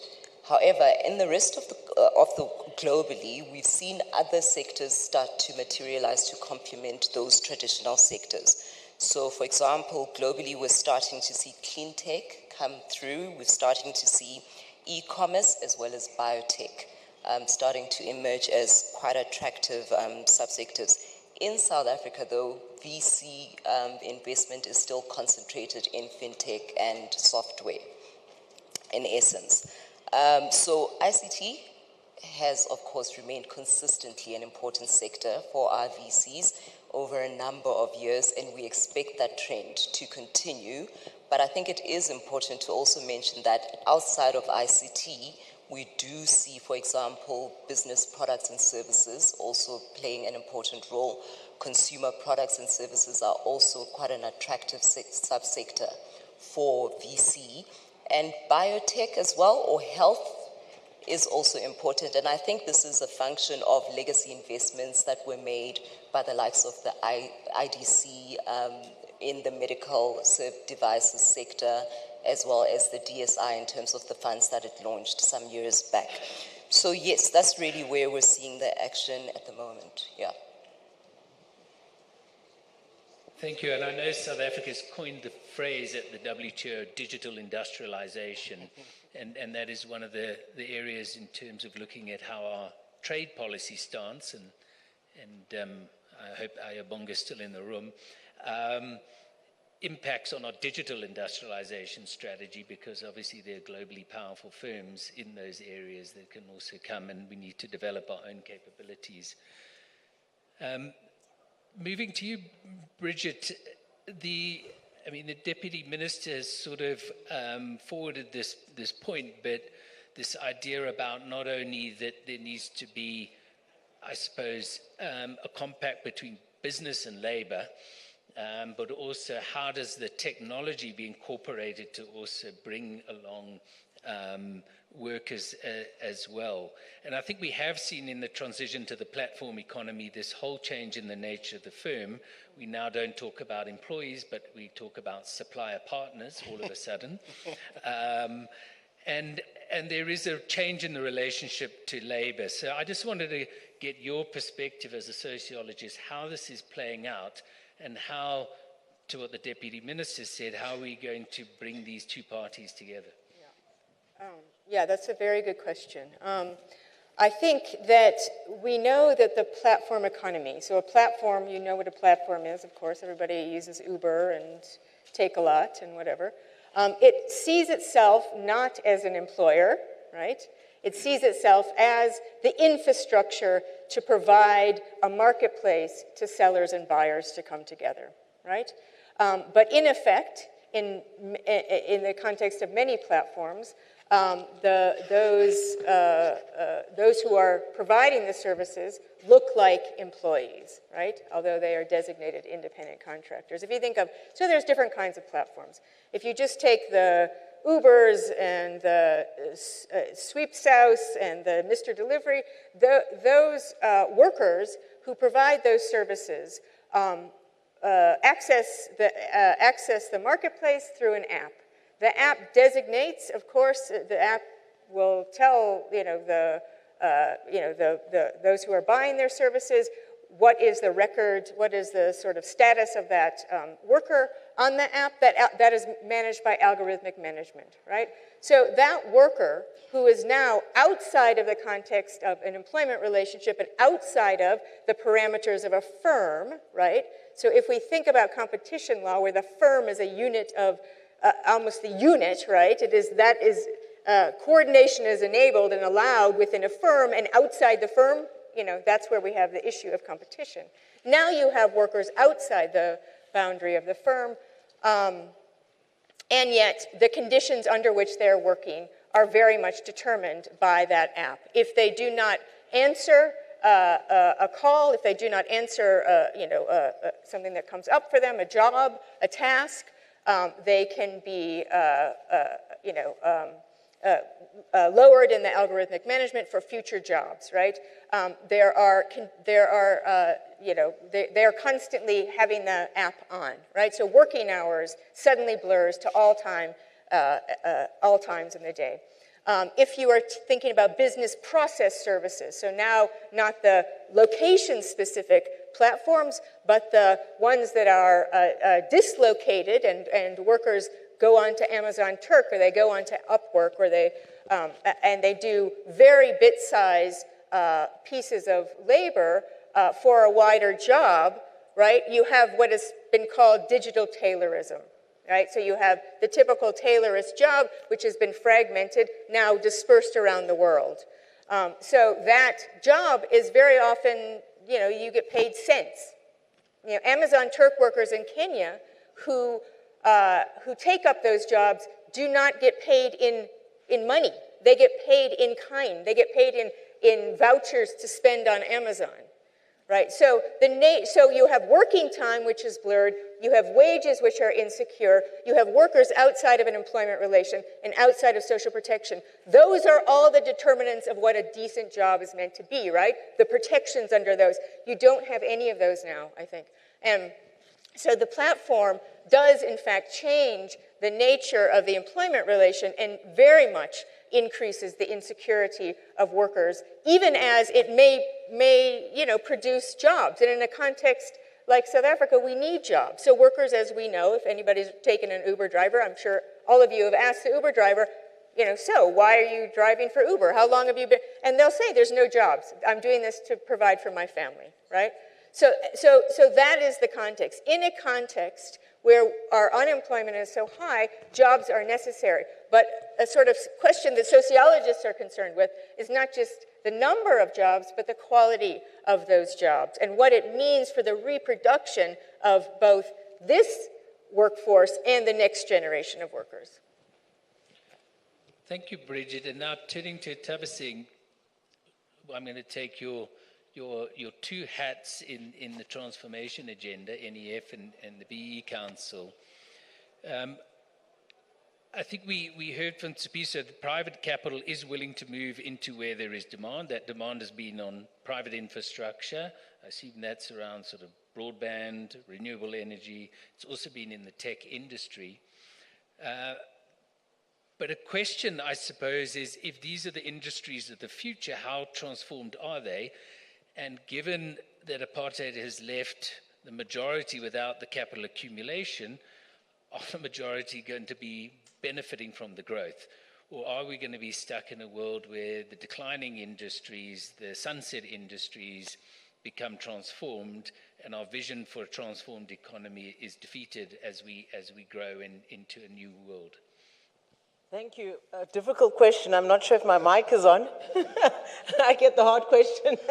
But I thank you, James, for that question. A very good afternoon.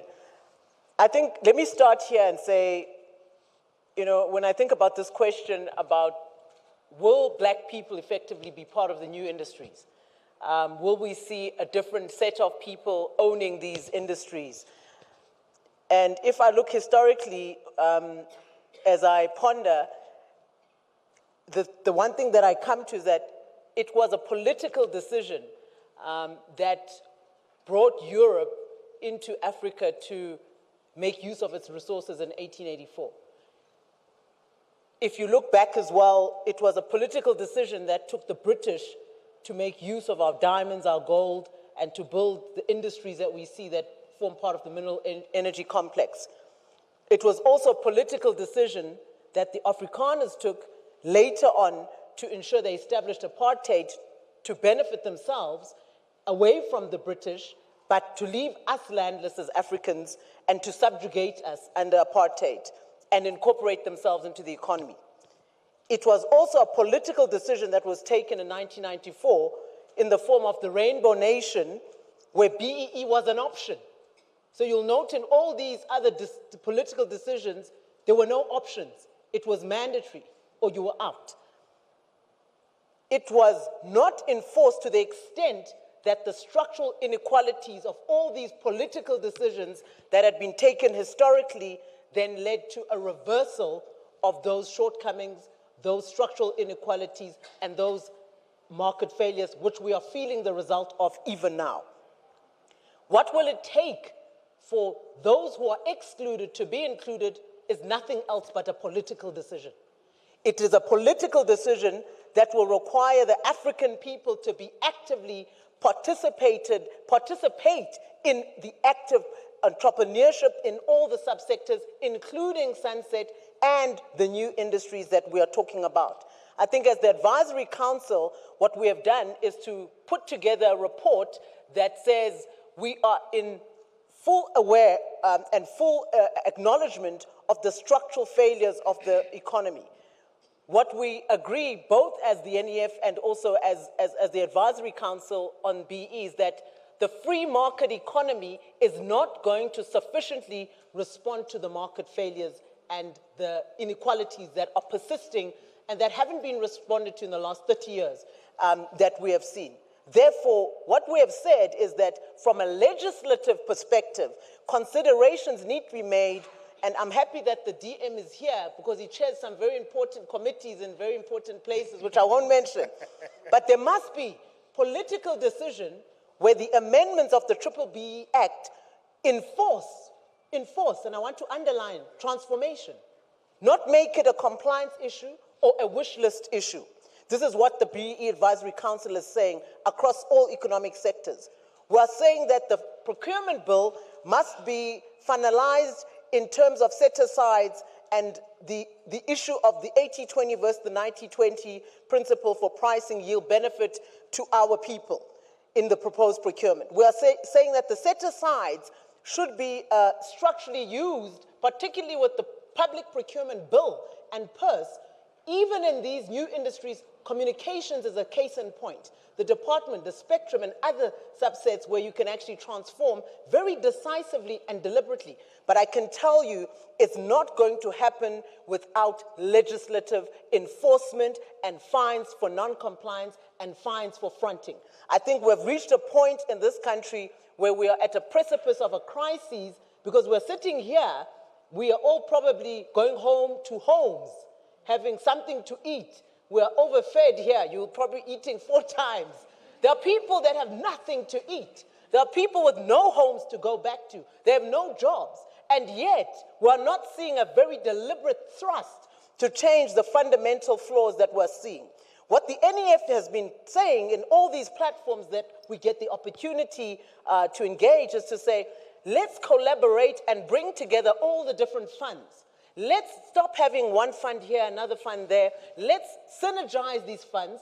The NEF has a mandate to empower and to transform and to make sure that we sustain, black entrepreneurs. And we are seeing momentum and this gaining traction in the relevant places. So I'm excited if we are able to put monies at a sizable scale in terms of capital to deliberately make sure that significant funding is made available for these new enterprises, new industries, and particularly to the previously excluded or historically disadvantaged persons, we will then begin to see growth happen. We'll begin to see upscale of inclusivity in some of these subsectors we're talking about. But these are requirements and prerequisites for us to see transformation in these subsectors. I think what we have tried to do as the NEF, taking it back to the funding issue, is to fund at a very small level, based on our balance sheet, some battery industry, some app developments, and 1 or 2 that I'll talk to as a case in point. we have to work with black entrepreneurs who struggle to get market access. So usually these guys have maybe a contract with one of the SOEs. I'll talk to a battery manufacturer that has a contract with Transnet, which we funded. We de-risk it by making sure that they have a contract with Transnet that is going to ensure that they have market access so they can repay us. Remember, we've used the collections to fund and finance future entrepreneurs because we have an unfunded mandate. And so it's important for us to continue to look for these entrepreneurs who are innovative. Another example is Creslo Energy, which was a lithium battery manufacturer in Gauteng, similarly in Mpumalanga as well, who had a similar innovative type of a product which we're able to sort of project finance to a certain scale so that we can advance this type of development. And there were young guys I'd like to mention who developed an app for taxi owners. And this was in feasibility stage. And where the NEF is important is that it de-risked by looking at pre-feasibility and feasibility. We invested about a third of the project finance, which is about 10 million for that project specifically. And you have to do this because our people don't have 10 million to put in a feasibility study. And so the NEF then has to do that and ensure that then they test that app in the market, and then you hopefully will make the gains. And it's now in the market, and it's being tested and piloted right now in the Western Cape. So if we don't scale up these type of interventions deliberately so, and finance it, if you think about Van der Bijl Park, there's actually a concept of a man called Van der Bijl. I actually found this out in my research, who was an Afrikaner, part of the, probably what they'd call now Stellenbosch Mafia, back then, but the concept was to industrialize a part of South Africa around steel, and the IDC was set up to finance that industry, and it's been around for that very reason up until now, but it had a very specific mandate. And so what we need to do, I think, as a country is, what is the very specific sector that we want to develop within these new industries, because we have limited capital and resources. So we've got to look at the game changers that are going to have a multiply effect and affect the most lives and have the most impact. So I think we've got to find what those are, fund these entities like the NEF and others that are going to enable us to advance this development mandate. Thank you. You certainly rose to the challenge, and I think you know, the Deputy Minister might now realize what we do at competition conferences, which is invite them to lobby. But I think it is important that we have that political support. Now, I think here's the tougher question, which goes to tomorrow, which was, so what of all of this means for competition law?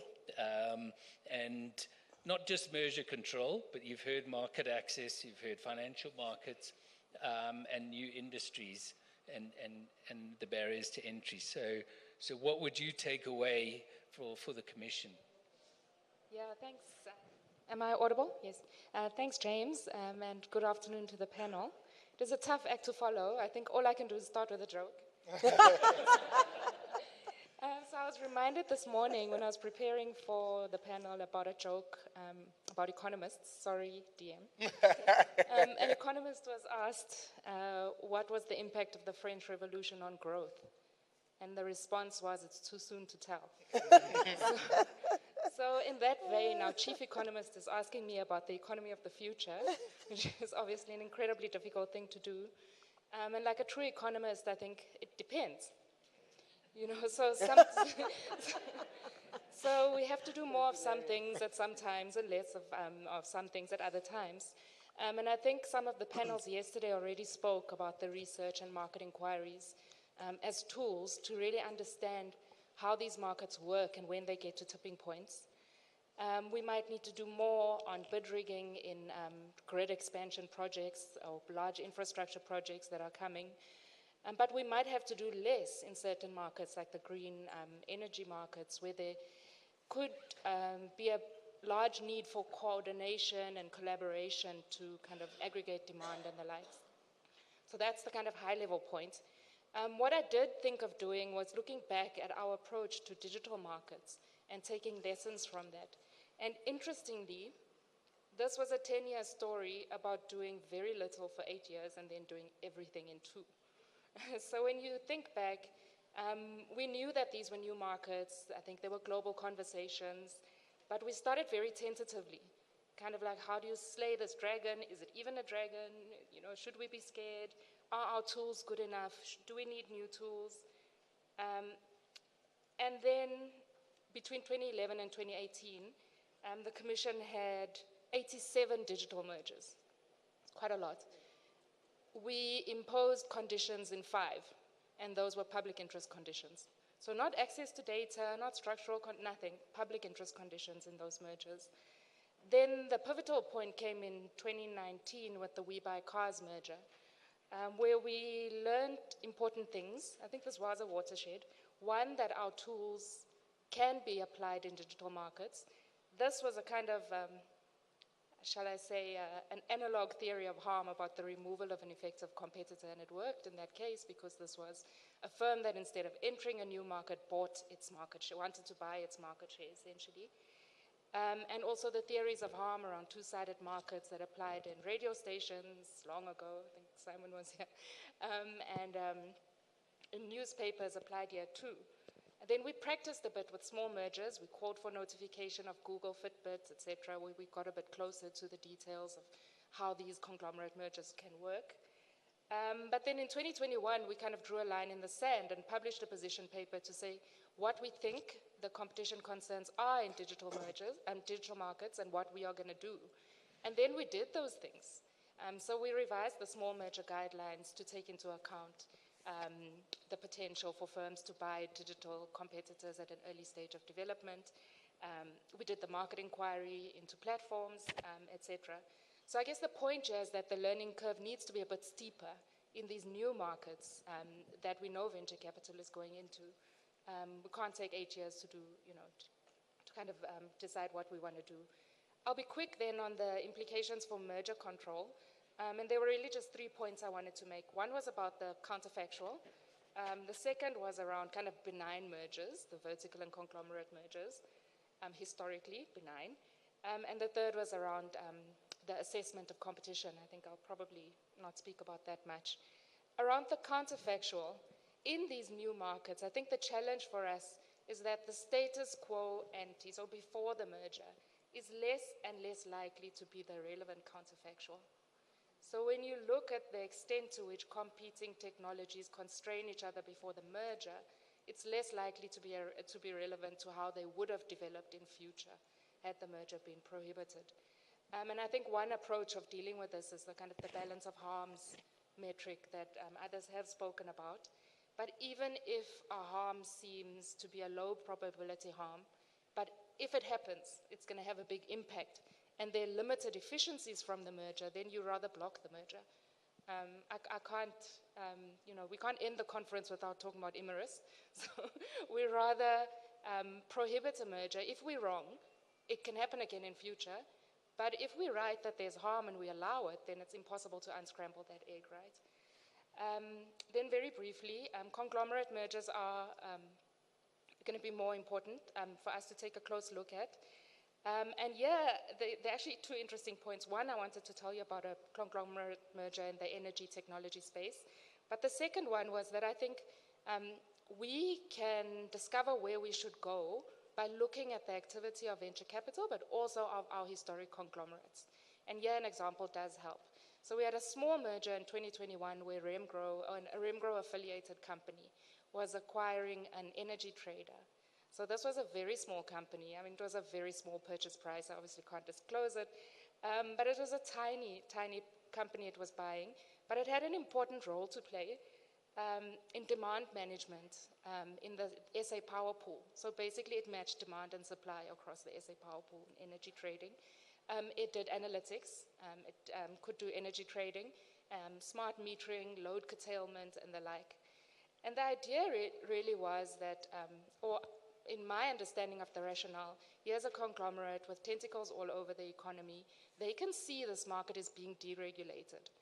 And they can see that in future what you are going to have to do is balance the dispersed supply from renewable energy producers with demand in centers that are potentially further away. So energy trading is going to become an important point. The licensing also required them to have both, to show NERSA that they had both generation capacity and also had demand. Who better than a conglomerate with some finance, some finance links, and also big industrial stakes in manufacturing, also hospitals, etc., who could then be the offtake, So they could meet those kind of license conditions much better than anyone else. And I think this is one that gives me sleepless nights. Because obviously there's an opportunity there that they saw. We allowed the merger with some time-bound conditions around access to data, but this is now going to be private data going forward. So data about where demand is, where supply is, what the prices of electricity is in these private markets, etc. That's going to be private data, and is this a market that we've kind of prematurely shut off from competitors? I think let me leave it there. I think the tools of analysis is probably something we all know about. And I think you make a great point about the status quo ante, and I've been telling my team repeatedly, spend more time reading the investor relations reports of the actual companies and probably now the venture capitalist funds to understand where this is going. I mean, moving on just to the geopolitical environment and the political economy, I mean, we have seen in this new economy globally dominant firms. We've seen the evolution of global supply chains, and it's going to impact ourselves. So, Deputy Minister, I mean, South Africa has taken a non-aligned movement, and I'm reminded that Minister Tau was not long ago in Washington negotiating AGOA, and he's probably returning now from FOCAC in Beijing. Does this present opportunities or threats for South Africa, and how will those changing global supply chains impact on our domestic economy as well? This is what I came here for, actually. So I can even close this thing. I'm going to do a bit of a boring thing here, but it's important for context. The geopolitical tension, which centers around the competition between the US and China, presents more opportunities than challenges for South Africa. I think I must make this point categorically so that people can understand where. But let's give a bit of historical context to what exactly underlies this tension. What's this geopolitical thing about? Now, I did say it will be a history lesson a bit. So two things you must keep at the back of your mind. Two relationships between China and the US personified by their presidents. It's Ronald Reagan in 1980. It's Deng Xiaoping. It's Biden or Trump and Xi Jinping. It depends who's standing there. These are the two polls that you are looking at over a 40-year period. What happened? By 1980, the principal competitor of the United States in geopolitical terms was the USSR, so Russia. And what Deng Xiaoping does, he goes to the United States, he visits them in 1979, he talks to President Carter and says, we are changing course in China. China is open for investment. American companies must come to China. They will do whatever they want to do. What does Reagan do? He rings the bell in the New York Stock Exchange and says, we are deregulating the American economy. American capital is allowed to behave as it wants. What does American capital do? It completely deindustrializes the United States and migrates to China, and therefore China becomes the manufacturing factory of the world. What does that do? It decimates over a 40-year period the American working class, the American middle class. What does American capital do? It deindustrializes, financializes, it concentrates in the stock market. That produces the 2008 financial crash. What does that give you? It gives you a reprieve. Obama is elected at the back of that. But because Obama is unable to sort the underlying structural weakness of the American economy that is being undermined by China's productive capabilities, it leads to the election of Trump. What does Trump do when he gets into office? The first thing he says, make America great again. What does that look like? You bring in tariffs against Chinese manufacturing goods, because what are you trying to do? You are trying to reindustrialize the American economy, which means, and this is the interesting part, so the Chinese industrial economy was built at the back of the United States as its principal market. When China says make America great again, is blocking the access of Chinese goods, it tells you that the Chinese economy now needs a new market because the US market is closed. But at the same time, American capital is in crisis because it has grown at the back of manufacturing in the Chinese economy. When Trump says make America great again, he's also forcing American capital to run back to China. And the wage differential between China and the US remains pretty much there. So they are looking for new areas where they can locate their capital and build productive capabilities at a cheaper rate. So what does that look like? It means countries like South Africa are spoiled for choice to attract both American capital and Chinese capital because these countries have decided that they're blocking each other's access to their respective markets. So what you have is the collapse of the pact of Deng Xiaoping and Reagan, which is producing the tension between President Xi Jinping and Donald Trump. The reason I was saying yesterday, depending on how the US election goes in November, we can debate what opportunities lie. It is because the Democratic Party still sustains the idea that the biggest global competitor of the United States is Russia. But the Republican Party is quite clear that Russia is not their problem. And Trump has been consistently saying as soon as he comes into office, he's going to end the war in Russia and Ukraine. Why? Because the intention is to focus the foreign policy battle of the United States against China. So they are going to increase the trade war, which means there's an opportunity for all of us in the global south to present ourselves as bargaining countries that can attract the best of both industrial capital and markets from both sides. Why is non-alignment good? It's good because if you commit the mistake of strategically aligning with one of the two countries, you then have to carry the baggage of what they're going with. If the attitude is that you must restrict the access of Chinese technology into your economy because you are friends with the US, you are losing out on the technological capabilities of China. If the attitude is that don't work with the United States because you are friends with China, you are losing out on the capabilities of American venture capital, which is what she was talking about. The Americans have an economy that has a capital accumulation rate that is higher, it's highly liquid, they are looking for areas of investment. So if you take an attitude that is extreme against any one of the two, you are losing potential for negotiating a deal that works for your country. But what we then use our non-alignment for, from an economic policy point of view, is a recognition at the same time that South Africa, as she was saying, Utsepiso, we are too small. Population size, market size, endowment size, we are too small. But if we look at ourselves as part of a Pan-African strategy, then the equation suddenly looks pretty different. So what we are doing as part of our industrial strategy is what DDG Lerato calls the butterfly strategy. What does the butterfly strategy say? And you have to know this because we'll be doing it more and talking about it more. We are focusing on consolidating the African market. So South Africa must work with the rest of the African continent to consolidate our capabilities, including our manufacturing capabilities at the back of our minerals endowment, and use the rest of the world as the wings of the butterfly, which means we are trying to maximize market access to both the East and the West in the interest of Africa's development and not be dragged into geopolitical tensions that have nothing to do with us. But it's important to understand what underlies the geopolitical tensions so that we can be able to recognize the opportunities that are there. They are not likely going to kill each other. They can't afford to bomb each other. If the Chinese, if the United States economy collapses, which is the only point that the US trade representative was making, which is important, the Chinese capital knows that if the US market collapses, then they're in trouble because they are highly invested on that side. In fact, they have the largest stock of US dollars outside the US treasury, so they need that economy to function. But the Americans also know that if the Chinese economy collapses, there's a lot of American industrial capital that is that side which will be in trouble. So they'll keep on gesturing about fighting and fighting. All we have to do is to look at them and say, come this side. They don't like you there. We want you here. What do you want to build? So we want the Chinese to come and help us with technological capabilities in critical minerals manufacturing. That's the conversation that the president is having with them at FOCAC.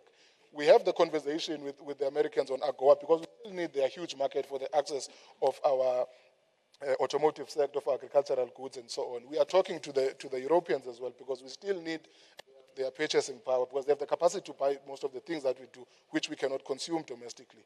So in that context, we are, as you were saying, at an inflection point. It's an inflection point of change that has been playing out for the past 40 years. What the next 40 years looks like and what Africa's opportunity is and South Africa's opportunity at the back of that will be determined on what we do. And non-alignment is our most strategic stance from an economic point of view. It's not just politics of doublespeak, it's a self-interested economic stance that helps us to navigate the geopolitical terrain much better. As a parting shot, I wanted to say all that you said about black economic empowerment, completely agree with you. As South Africa opens itself up to new investments and so on, we cannot abandon the transformational objectives that we have. We need to insist on BEE, not as choice, but as a non-negotiable. And the geopolitical tension actually makes even the major powers and the companies from the major powers to be a little bit vulnerable and more willing to comply because they don't have the leeway they had to go elsewhere with their capital. So we need to do better on that front, and we will do better on that front. And just another point that I thought I must say so that I satisfy the concerns that you were raising.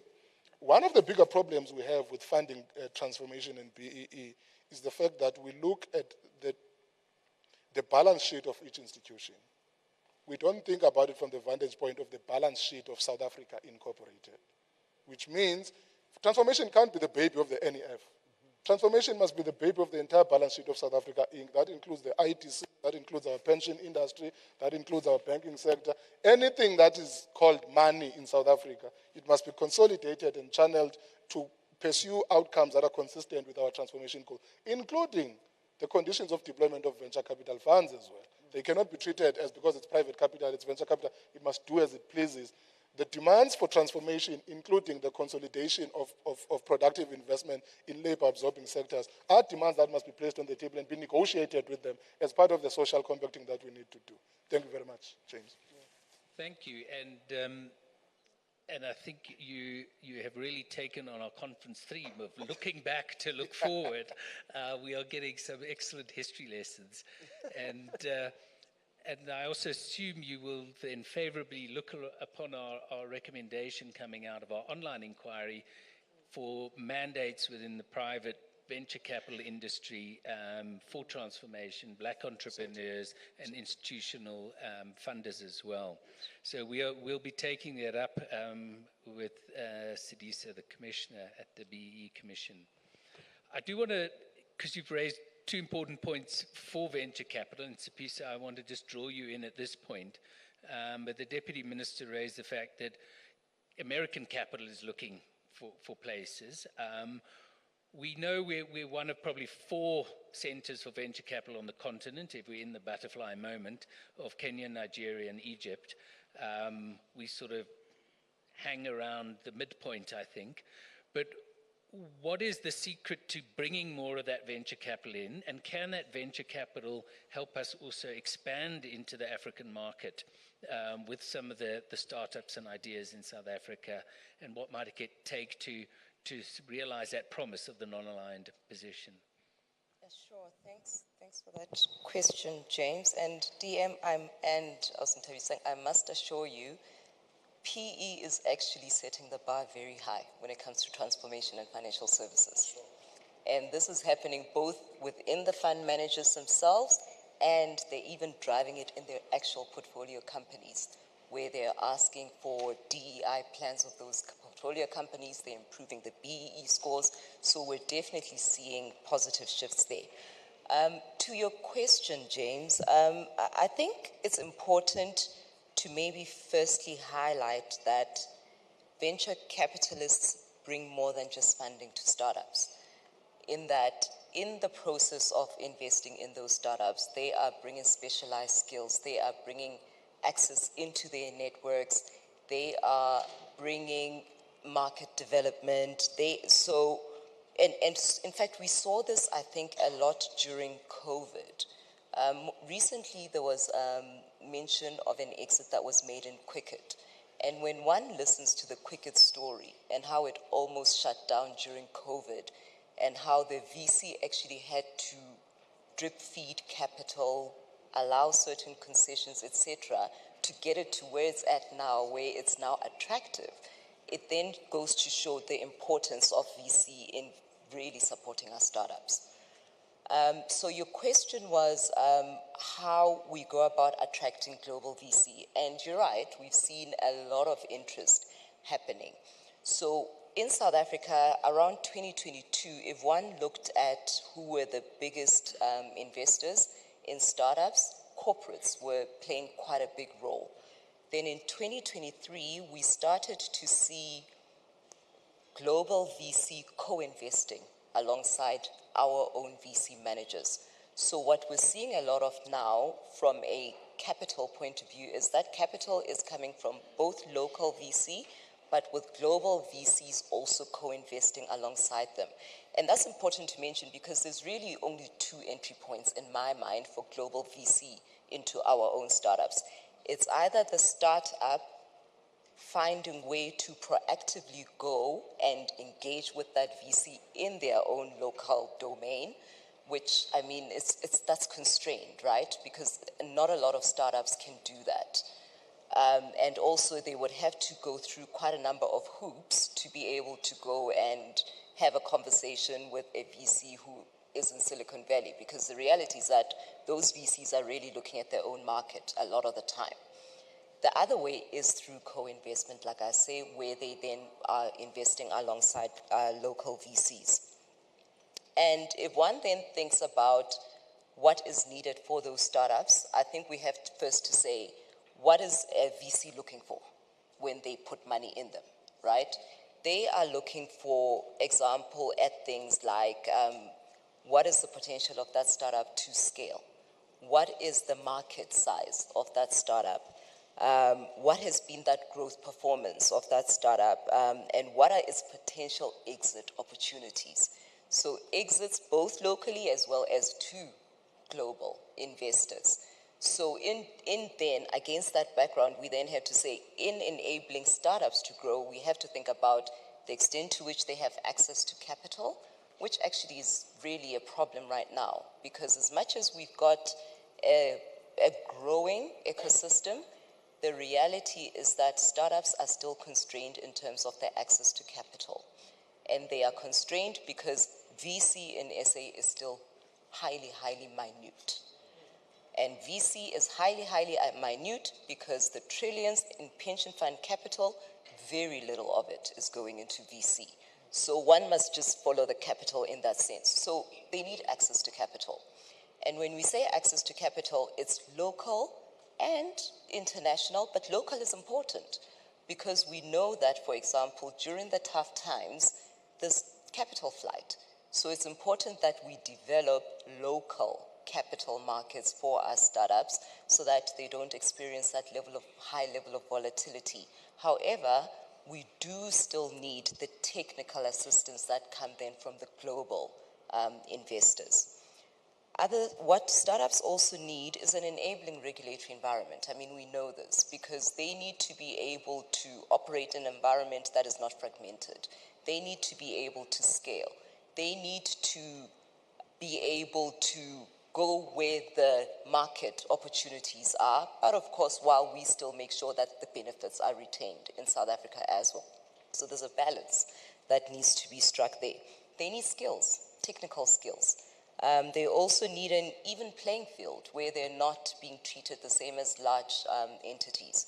So in my mind, some of the work that needs to do is deepen local capital, but it is also to go beyond what we are currently seeing as far as corporate involvement in startups is concerned, where it's currently limited to BEE and CSI type projects. So we need to get to a point where corporates, we're bridging the gap between our large corporates and startups, because that's really where they can drive their innovation. They're not going to do it in their big monstrous structures. They can really achieve that innovation that they need to disrupt, etc., through the startups. Yeah.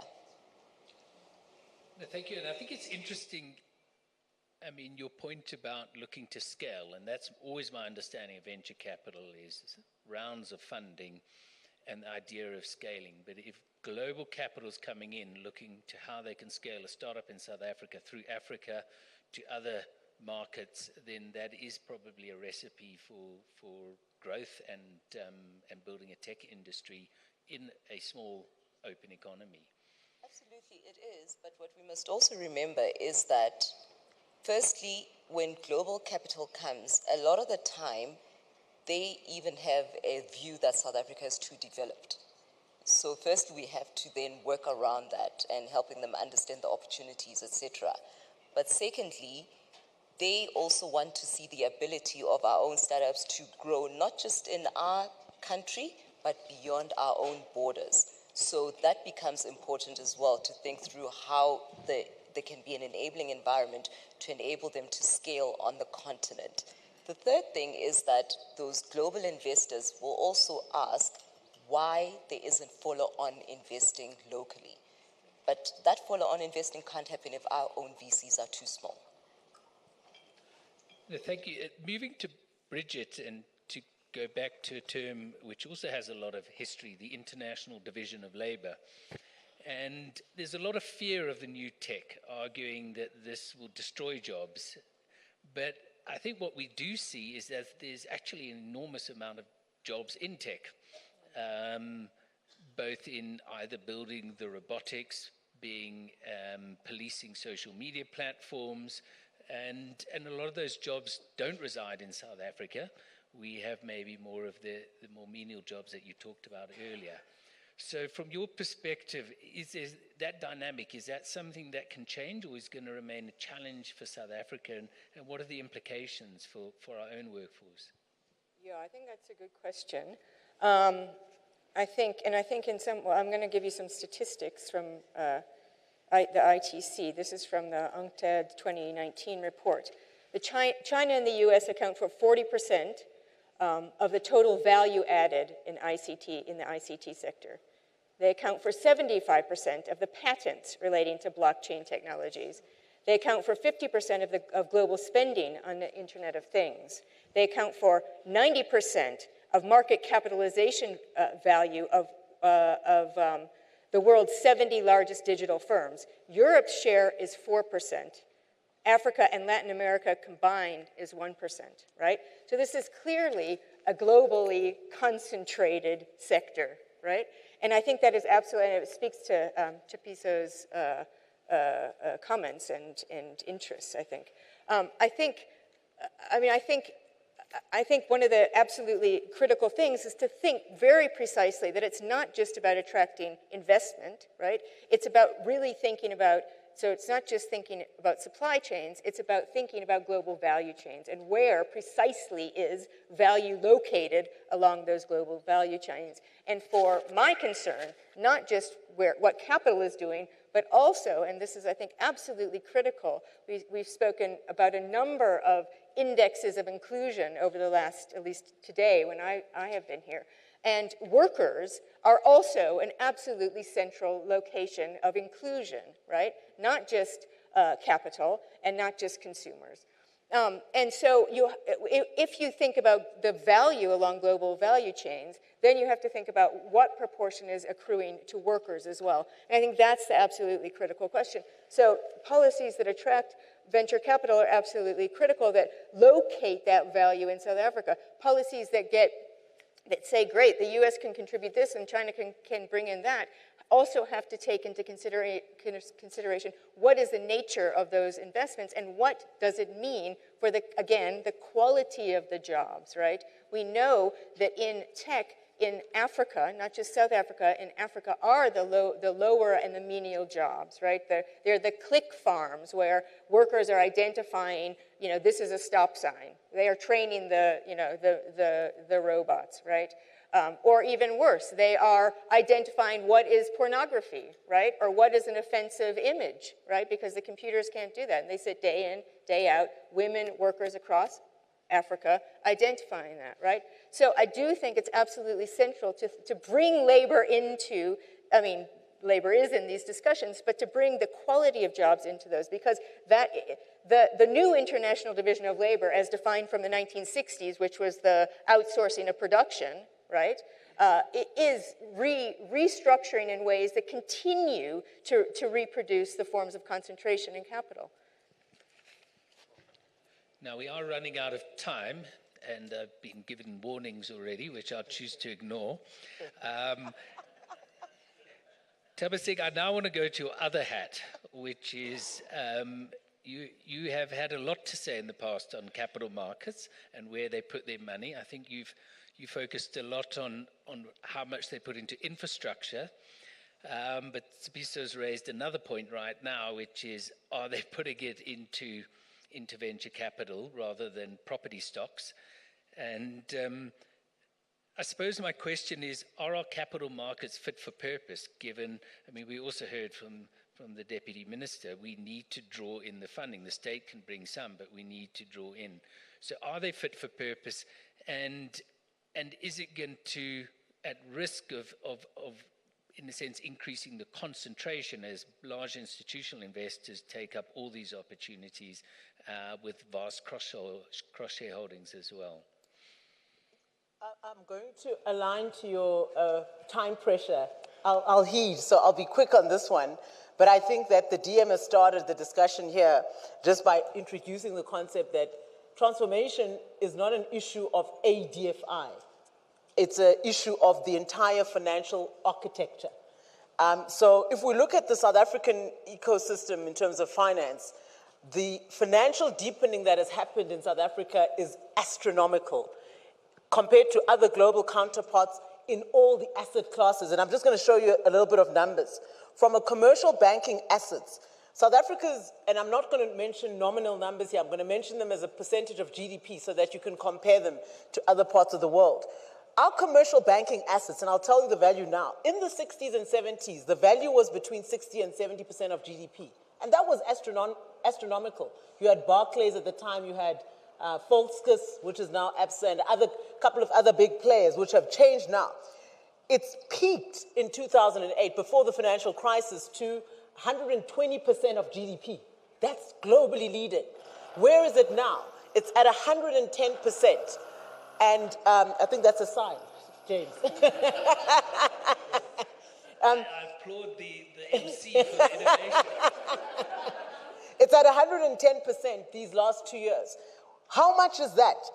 Our banking assets are sitting at 7.3 trillion. How much of that is going to enterprise development, or what we call private sector credit extension, is abysmal. Most of it is going to government bonds and bills, an allocation to mortgage or loan finance for cars. But if you look at the extent to which it goes to private sector credit extension, it's very minimal. And I think this is where we need to look at how do we encourage investment into these. I think it's a technical issue.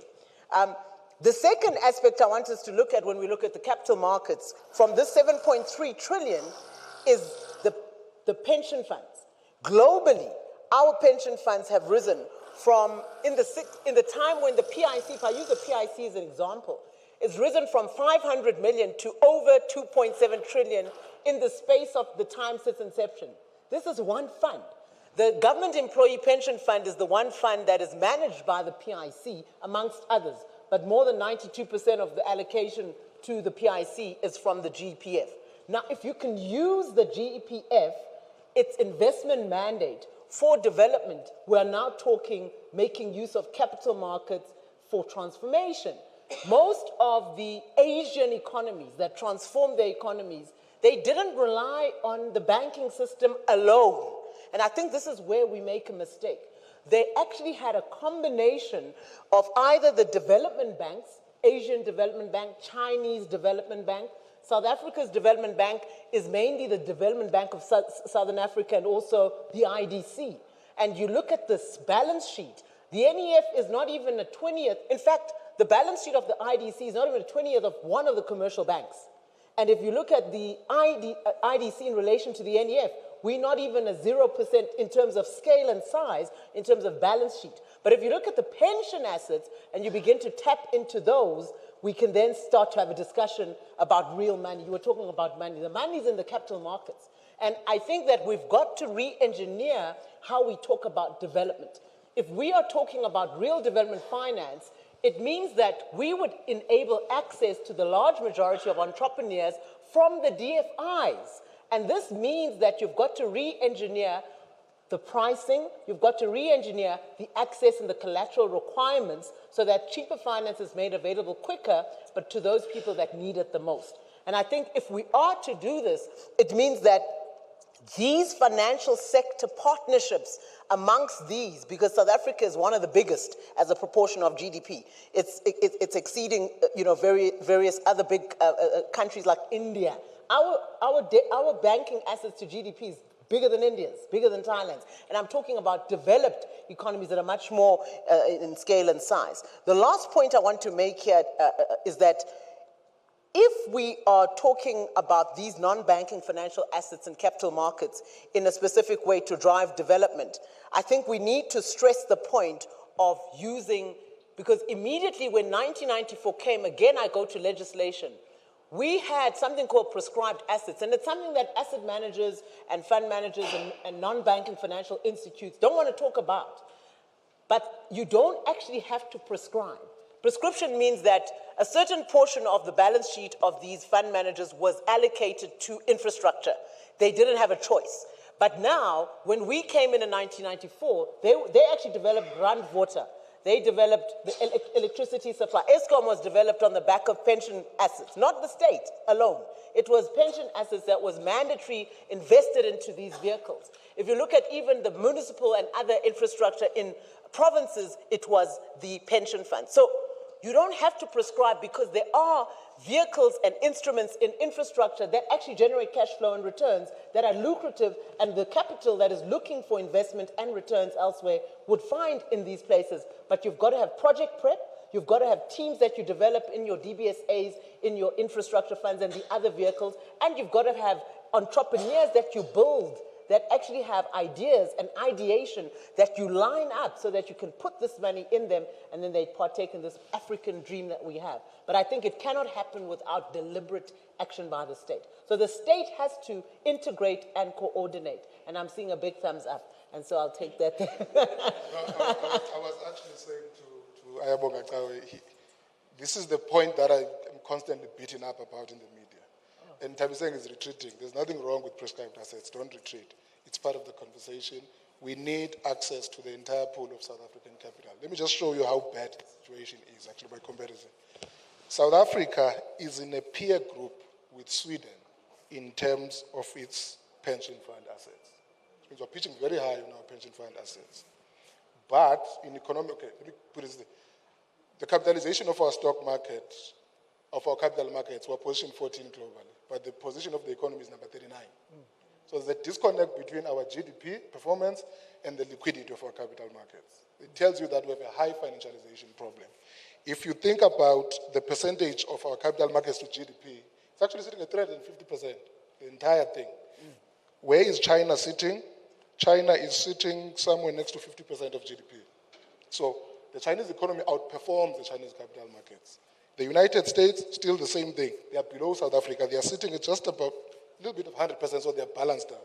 So in terms of how the structure of the economy looks, our financial markets are extremely liquid, but the articulation of capital allocation is where the problem comes in. That is what merits the discussion about using the entire balance sheet of South Africa. It includes essentially pension funds. And if we don't do that, we'll keep on believing that we're capital starved when we are not. The point that Tshepiso was making, we need to protect the South African economy from capital flight. The best way to do that as well is to maximize using local capital, and most of which is concentrated in our pensions industry. That discussion is important, because if we don't get into it, the circulation of pension assets in South Africa is within the top 100 of JSE-listed companies.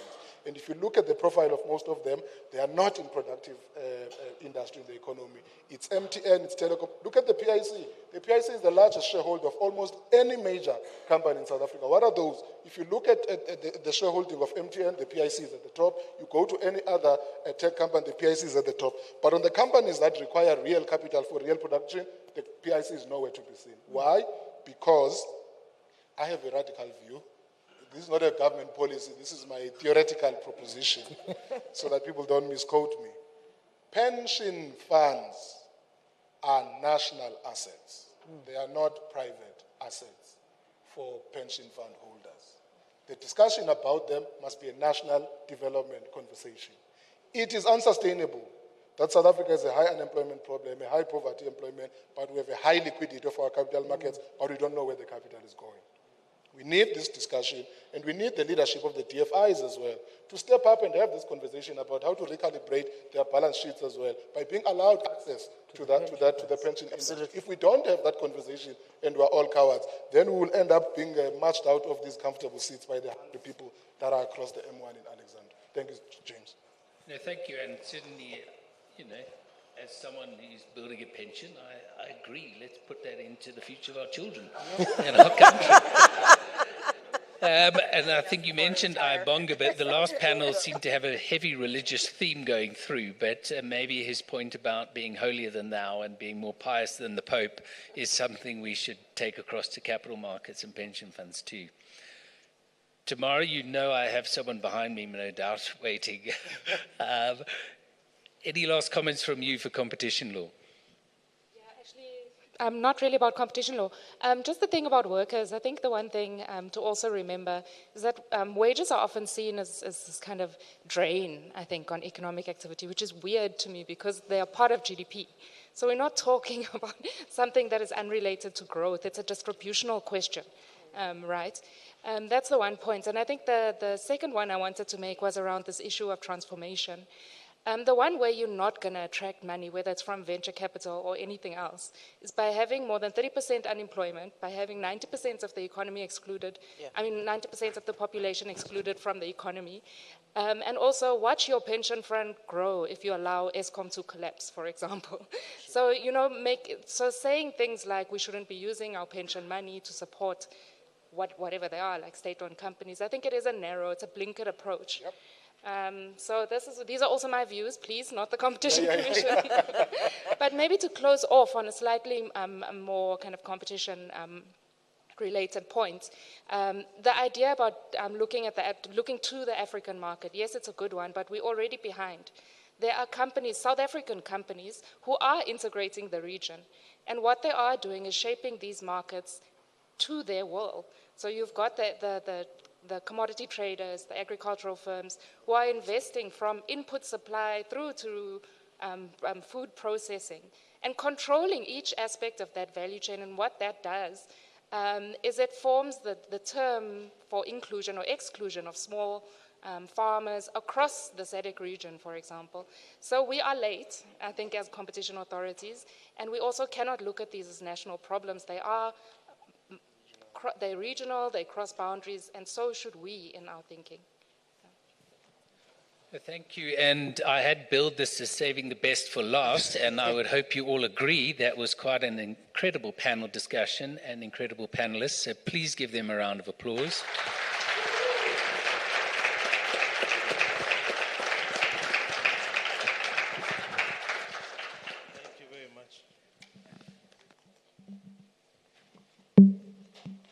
Thank you very much, James, just in the nick of time.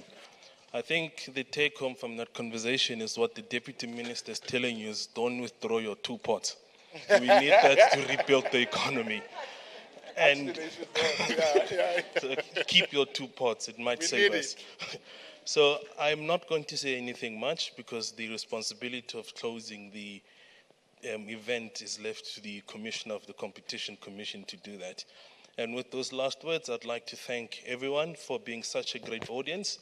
And just one small announcement that the exception is the organizers of this event have dipped into their 2 pots and decided to organize a cocktail event for everyone because you've been such a fantastic crowd. So the cocktail event is going to happen immediately after the session is done at the clubhouse. As I understand it, there are ushers outside who are going to take you there. I was told the direction, but I'm horrible with that. So there'll be people out there who will assist you with that. Thank you very much.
Hello, hello.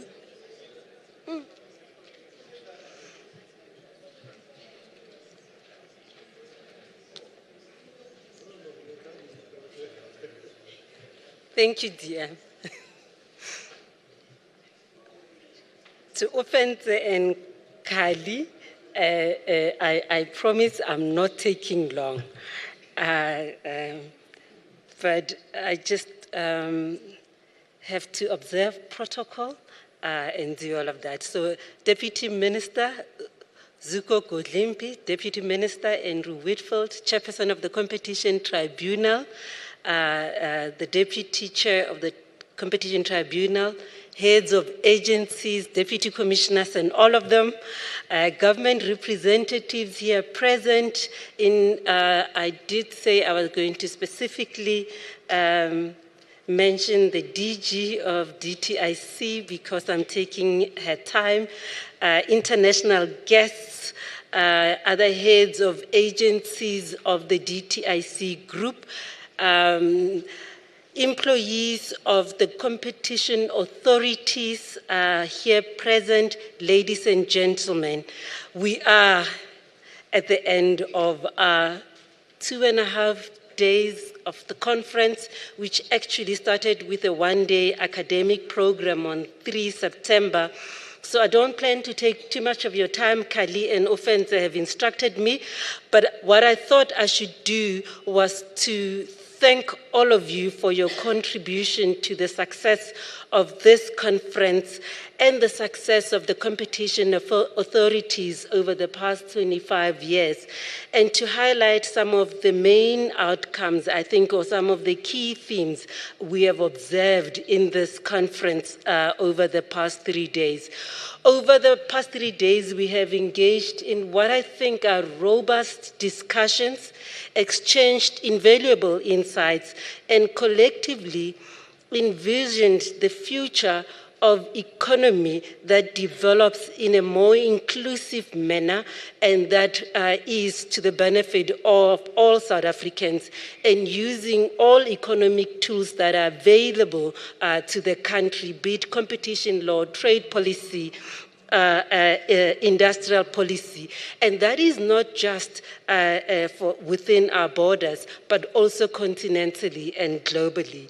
It is truly a privilege for us as competition authorities to receive insights and feedback from our stakeholders, as we have done in the last few days. It did feel a bit like a performance appraisal in the public domain, but we do value these insights because what they do is they become discussions and a springboard to the discussions that we have internally and with the DTIC as we shape the future of our interventions into the economy.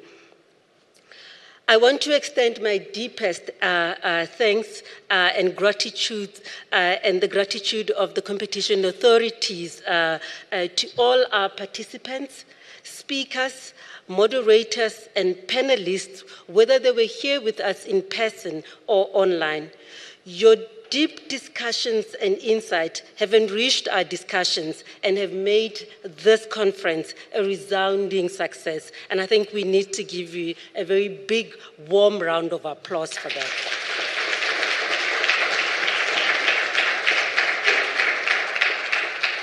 A special word of thank you to the Honorable Minister Pakstau, who in his absence requested the DM Godlimpi to come and deliver a message to us. And that message, DM, it set the tone for the deliberations that came, that followed through. I must also then take this opportunity, as I do my thanks, to thank the staff of both the Competition Commission and the Competition Tribunal. To Ofense, Kali, and Iteboheng, thank you for a sterling job in directing the work of the conference in the past 2 days. It was quite remarkable watching you take on your leadership role and keep us to our time. Thank you very much.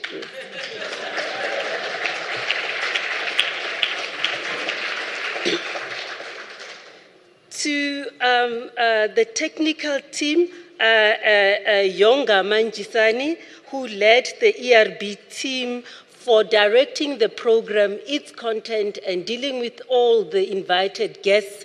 It was more a tail wagging the dog in the sense that they were at times dictating to me who should be in what plenary were. Thank you very much. In fact, your hard work has paid off, and we've seen in the nature and the type of discussions and insights we've seen here. I really, really thank you from the bottom of my heart.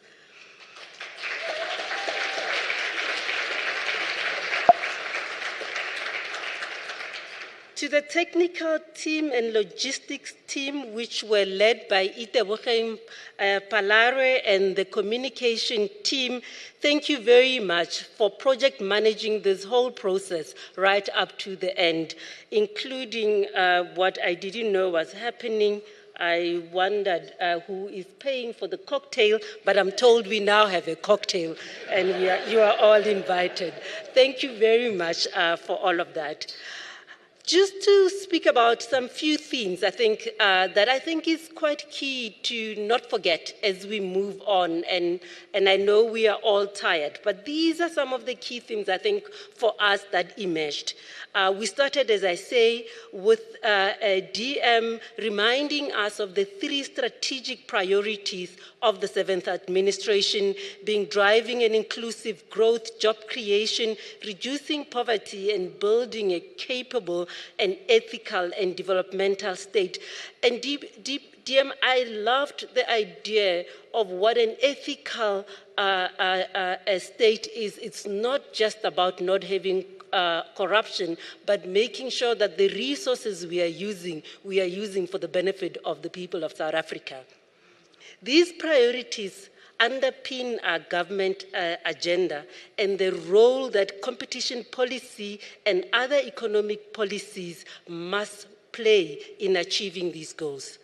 The call for collaboration, especially between government agencies and departments to address issues such as infrastructure, unemployment, economic transformation, was clearly echoed across all sessions we had. We heard that from the chair of the portfolio committee, emphasizing the need for a coordinated effort to tackle these long-standing challenges. One of the key ones for me has been there is a need for a discussion and collaborations between the Competition Commission, the Companies and Intellectual Property Commission, the DTIC, and the National Department of Health to look at our patents registration system. It's one of those key efforts that we need to be looking in a sector that affects the poorest of the poor, but also affect funding of health.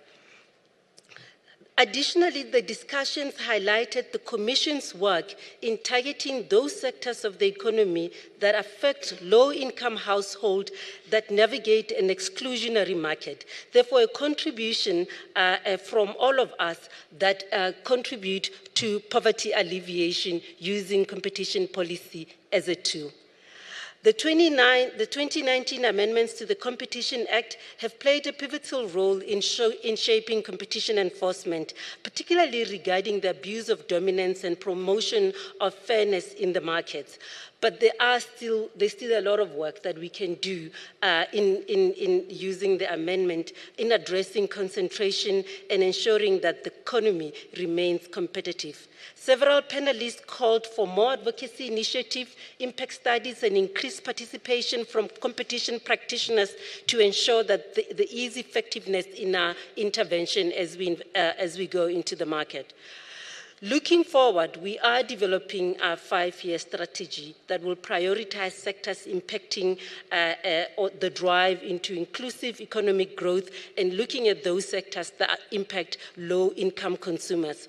Our work in this regard is not only reactive, but it is proactive and anticipates the future needs of our economy, and especially looking into those markets, new markets that you spoke about, DM and James. Let me turn to another theme that has emerged, and that is South African competition authorities' increased visibility on the African continent. As Africa moves towards a greater economic integration, our role as competition regulators on the continent is expanding. And I take the challenge that as we engage in the AFCFTA and other regional initiatives, there is a demand to ensure that we enforce competition law domestically, but also continentally, so that as we expand the markets, we expand them in a more competitive manner. Our growing visibility within the continent position us to lead in fostering cooperation and coherent and predictable competition law jurisprudence. This work is already underway, as Francis explained yesterday, having been led by the DC Hadin Rachisusu as the chair of the competition committee that negotiated the protocol. I think the resounding call from this conference is for even greater cohesion and unity in developing country voice. The last theme I'm going to talk about is the intersection between competition law and constitutional principles. And I think one of the points that emerged from this morning session is that we must carefully not reduce this relationship to a matter of public interest alone. In fact, what the Constitutional Court said in Mediclinic was to locate constitutional issues within the competition assessment, not in the public interest assessment, but the competition standard, legal standard, as we assess it. And I think this is very important, and it reminds me of a say that Professor Aleno likes to say, in quoting Albert Einstein, and this is to say, whether you can observe a thing or not depends on the theory you use.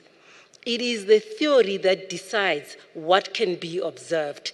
And the point is, how we frame our legal approach, or our approach more broadly, will determine what outcomes we see, and more importantly, how we seek to address these issues in the future. Therefore, the more we develop frameworks for locating constitutionalism within the substantive competition assessment, the more likely it is that we will achieve outcomes that are cognizant of our constitutional imperative. These themes, in my view, and I know in the view of all competition authorities and employees, are not just theoretical. They have practical implication for how we engage with competition law and policy and other policies in the future. These conversations we've had over the past 3 days will inform our work in the months, years, and decades to come. And we continue refining and implementing our policies that promote fairness, inclusivity, and economic growth. Let me conclude by saying that the success of this conference has not only been in the debates that took place on stage, but also in some of the exchanges that have happened outside during the breaks, at some of the evening events that we have seen people not wanting to go home. So as we move forward, let us continue to work together to protect and promote competition and ensure that our economy serves the needs of all South Africans. And I wish to thank you all and wish you all safe travels. And for those who are traveling far and beyond, please travel safely, and we look forward to your continued collaboration with us. I thank you.